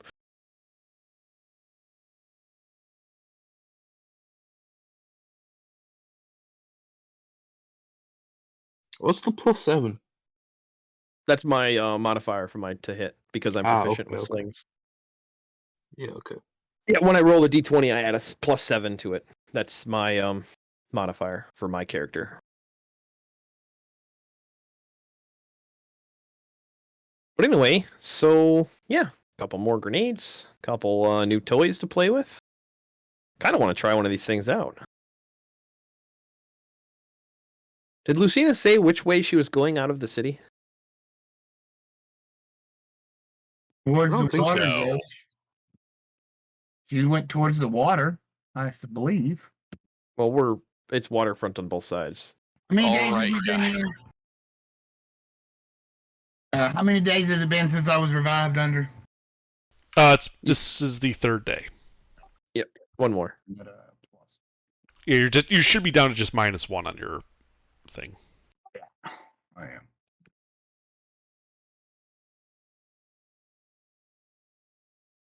All right, I think that's it for the day. Unless anybody wants to do anything, just Well, you guys pretty much spend the whole day making your ammunition and grenades, from the sound of it. pretty much, yeah. And if Lucina's on his retreat, I think we can call that as the day. And then the next day comes along. You have 2 days till the army shows up. HK should be back at his normal self.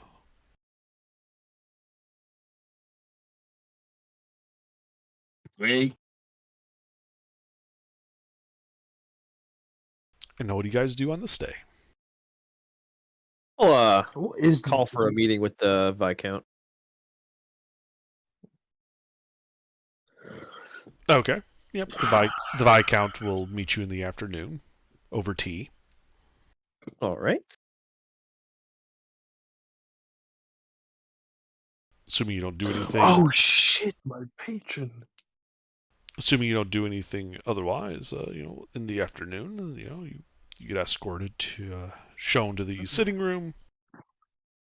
There's a tea service. The Viscount simply gestures you to serve yourself as you see fit, and says, "Freeman, what did you need to talk to me about?"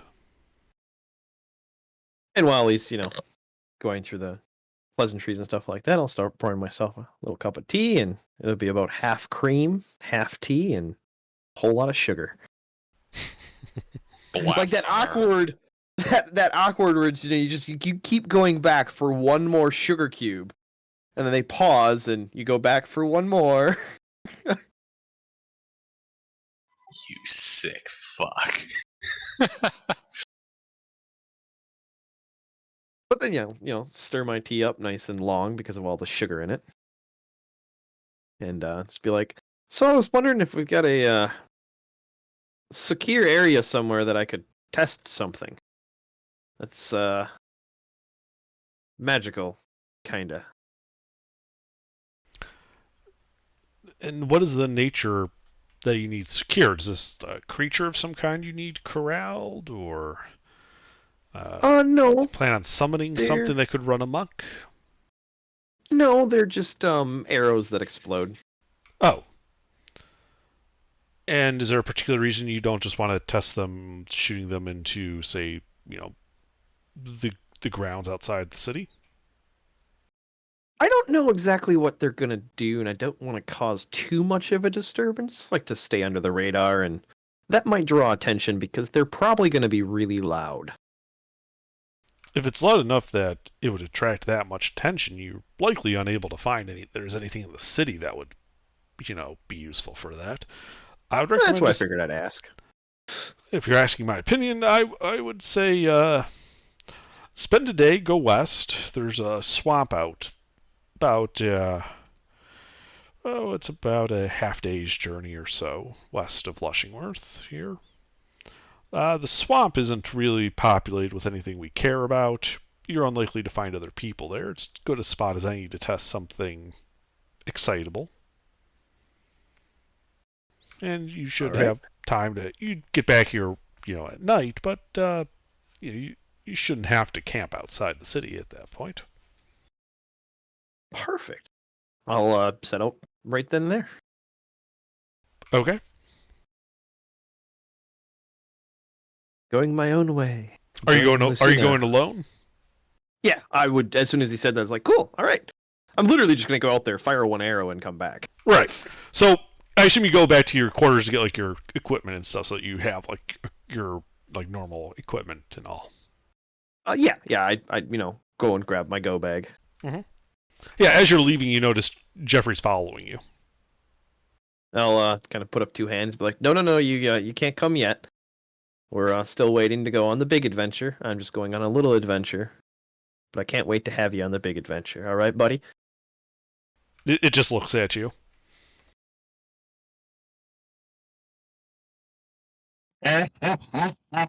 I'll start kind of backing up with both hands and start... Yeah, it keeps following you. Fuck. He imprinted on me, guys. What do I do? Ha, dumbass. All right. Well, remember what we were talking about, daytime and nighttime? Well, it's daytime right now. It'd be really hard to get you to move around outside the city. Which side of the Citadel are we on? The wall side or the city side? Eastern side, so that would be Sort of wall. inner wall side. Yeah. Okay. You said we're on the second floor. What's the distance to the wall?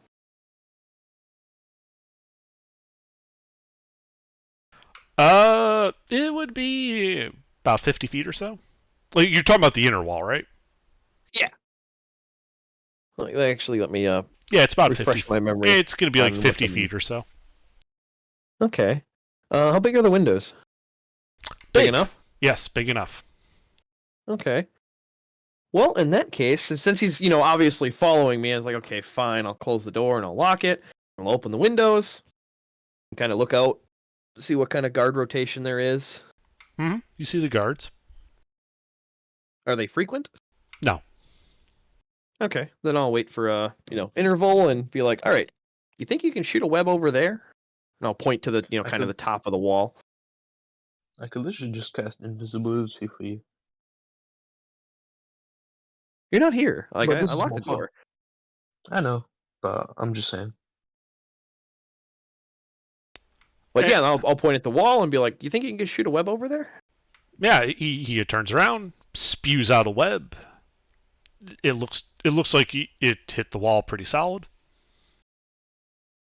All right. So I'm a dwarf.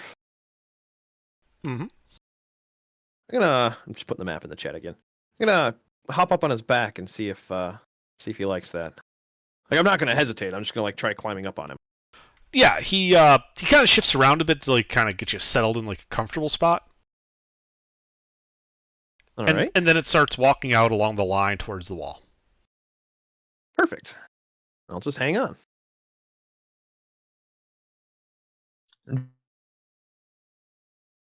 Jeffrey's first adventure. Let's go. Well, it'll cut my travel time down. Yeah, he gets to the wall, gets to the top of the wall, and he turns and starts heading to the north towards the outer city wall on the battlement. No, buddy. I'll kind of He stops and kind of like nudge him. bends the head a bit to like almost like he's trying to look at you with his eyes. So, if I understand correctly, which wall of the? Let's start with the You're on- northernmost short wall as 1, clockwise 2, 3, 4, 5. That's overcomplicated. Oh, it's going that shortest wall on the north is wall number 1. Clockwise is number 2. Around Going the out your citadel. windows puts you at the blue dot on the inner wall. Oh, okay. So he then started going northwest on the battlement of that wall towards the outer city wall. Oh, okay. I did the whole thing. You know how I mix up my west and east sometimes? I did that. Okay. I was thinking we were on the other side on the exterior wall. Okay. No. Are we like is the battlement like is it visible up here? Not really, not from the ground. Okay, then I am not concerned at all. Never mind. I thought we were heading the wrong direction on the other walls. That's where I was confused. I got you. Yeah, no, he is heading towards the outer wall. I'm assuming we're gonna run into some guards at some point. Yeah, so he gets to the corner tower there, steps onto it. There's a citadel guard, standing there, watching you on this spider. The spider stops. How's it going? Raises a leg and like waves it at him like in greeting. And then How's it continues going? to carry. He doesn't say anything. He just kind of like is staring at you. As then Jeffrey kind of just carries you over to the edge of the wall and starts climbing down the outer wall of the city. Perfect. As you're going away with your 22 passive perception, you just hear the guard mutter, "Fucking adventurers." Yeah. Man, you're really trying to save that spider from me. He's too friendly now. And he likes me and I can ride him. Yeah, when you Yeah, get I knew when I he- made a good decision. when you get to the ground, he does kind of shake as if he's trying to get you off. Aw, pretty comfortable up here. Am I too heavy? Too heavy. He I know I nods. should have had the extra bacon. I climb off of him. All right, we're gonna go this way. Yeah, and he just follows you. All right, off I go. Mhm. I did lock the doors. Yes, you did. And on your journey out towards the swamp, you do see a couple of farmers off in the distance working these fields. When they spot you, they seem to turn and walk away. No one wants to get close to you. Odd. It is odd. Seems like nobody likes me, Jeffrey. It's so rude of them. He nods.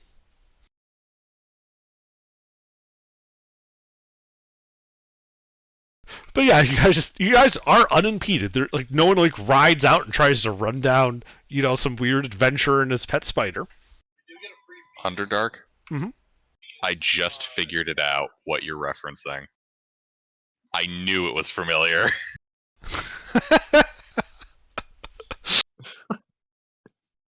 I have no idea what that is. Oh, that's literally Jeff the Spider. I shit you that not. from? It's Jeff the Spider. He's from a cartoon called Grim Adventures of Billy and Maddie. Super friendly spider. Nothing sinister about the dude, other than the fact he's a giant fucking spider. I never saw the show. But it fits perfectly. And I that's mean, what you yeah, are. it sounds like it fits perfectly, but sorry, I've never seen it. Huh.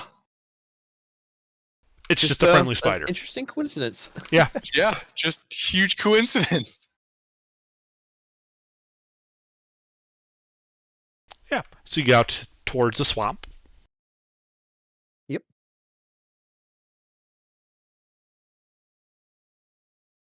houses start getting, less and less in the farm fields, few and few between. Mm-hmm. And until eventually you're just kind of walking through just like grassy, like undulating ground that then slowly gets soggier, and soggier trees start to get closer and closer. And eventually you realize you're trudging through kind of muck, and that you've like officially entered swamp. Is there a path of any kind at all, or not really? No. You said you just went west, so you went over once you left the farm fields, you were not on a trail. You just went west. I would have just been following hard ground, essentially. Mm-hmm. And the hard ground is gone now. Yes. Well, I'll kind of look down at my feet and Jeff and be like, I think you're probably better suited for transporting across this. Do you mind if I hop back up on you so I don't get stuck? He looks at the ground, looks at you, and keeps moving off into the swamp, just expecting you to follow. Oi now, this was my adventure. I start It following nods. him. I start following him. And then he stops.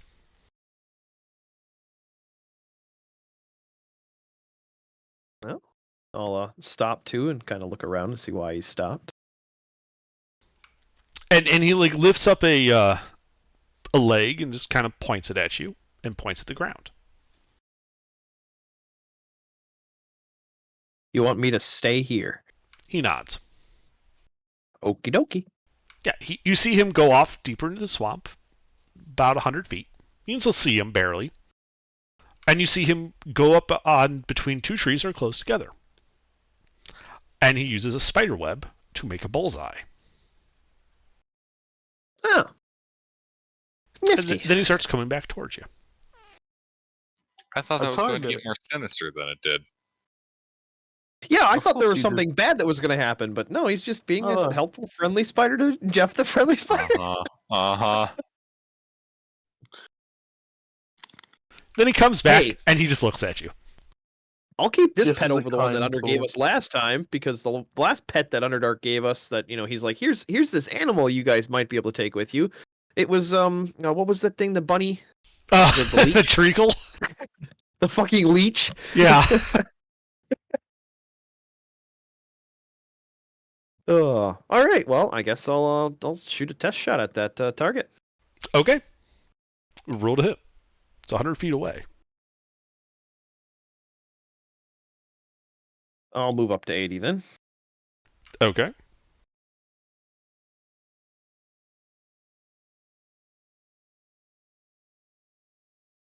You hit I the tree missed. next to it. Let's see. Which explodes. There's a loud bang. You take a chunk out of that tree. Looks like the arrows are doing about 2d8. Ooh. In addition to the Nifty. normal arrow damage. Oh. So I mean, it's still a 1d8 plus chunk of 2d8. sharp metal hitting you. It's going to hurt just on that fact. okay, true. Yeah, I mean, I suppose they are arrowhead shaped. Awesome. Cool. Plus 2d8.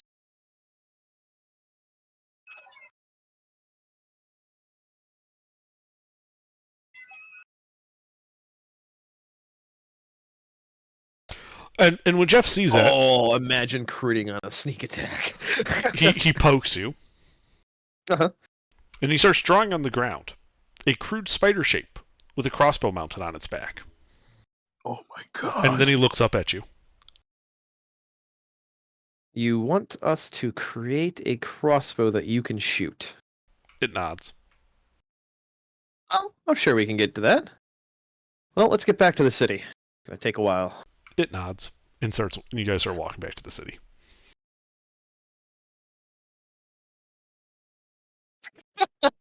Gilbert, we're gonna turn this thing into a tank. Turn on the back. This thing is going to Alright. become an eater of like people. Oh, I it- know. it- It's gonna be great. Attach webbing to the bolt. It fires it off its back and reels them in. You also have to I don't think remember, that's it what he did wants. it did ask for the crossbow until after it blew up part of a tree. Yeah, he's not looking for this for a hunting matter. He's like, oh, that's cool. It blows stuff up. You seem to misunderstand my objection. You seem to fully understand my amusement. Yes. All right, yeah, we can head back to the city. So then leave everybody else to do stuff. Yeah, Jeff like just takes like right around like to the section of wall that it climbed down, then looks at you and looks at the I'll wall. hop up on his back. And he climbs you back over. A different guard is there. And this one sees you and says, is the spider with you, Sir Freeman? Yes, he is. Did you lose a Alrighty bet? then. Yeah, I just did. But I suppose this will probably be less panic inducing than you riding it through the streets. I figured it'd be easier this way. And plus, I mean, it can shoot webs. Might as well use them, right? Oh, you can just go across the grounds, right? The guards all know. Oh, okay. Well, that makes it easier. But it's still fun climbing across the web. It is, but it's a pain in the ass to clean. So if you could do me a favor and not do that, because we're the ones that end up having to clean it, security risk and all that. Alrighty then. You hear that, Jeff? No more web slinging. Jeff nods. Jeff then climbs down the inner part of the city wall and starts taking you just across the open, hedge. You hear several guards kind of curse quietly about bets lost. You have a feeling that one guard made bets with everybody about that you were totally riding a giant spider through his section of wall. Well, somebody just got a little bit wealthier, Jeff. Guess you'll be the talk of the guards for a while. Jeff nods. And yeah, when you get off of him at the door, he follows you back through to the apartment. There's no other real issues. Neat. And Alrighty then. as that day comes to a close, you guys once again have a day's rest. 2 days till the army shows up. And I think that is where we'll call it for the evening. Beginning of days -2.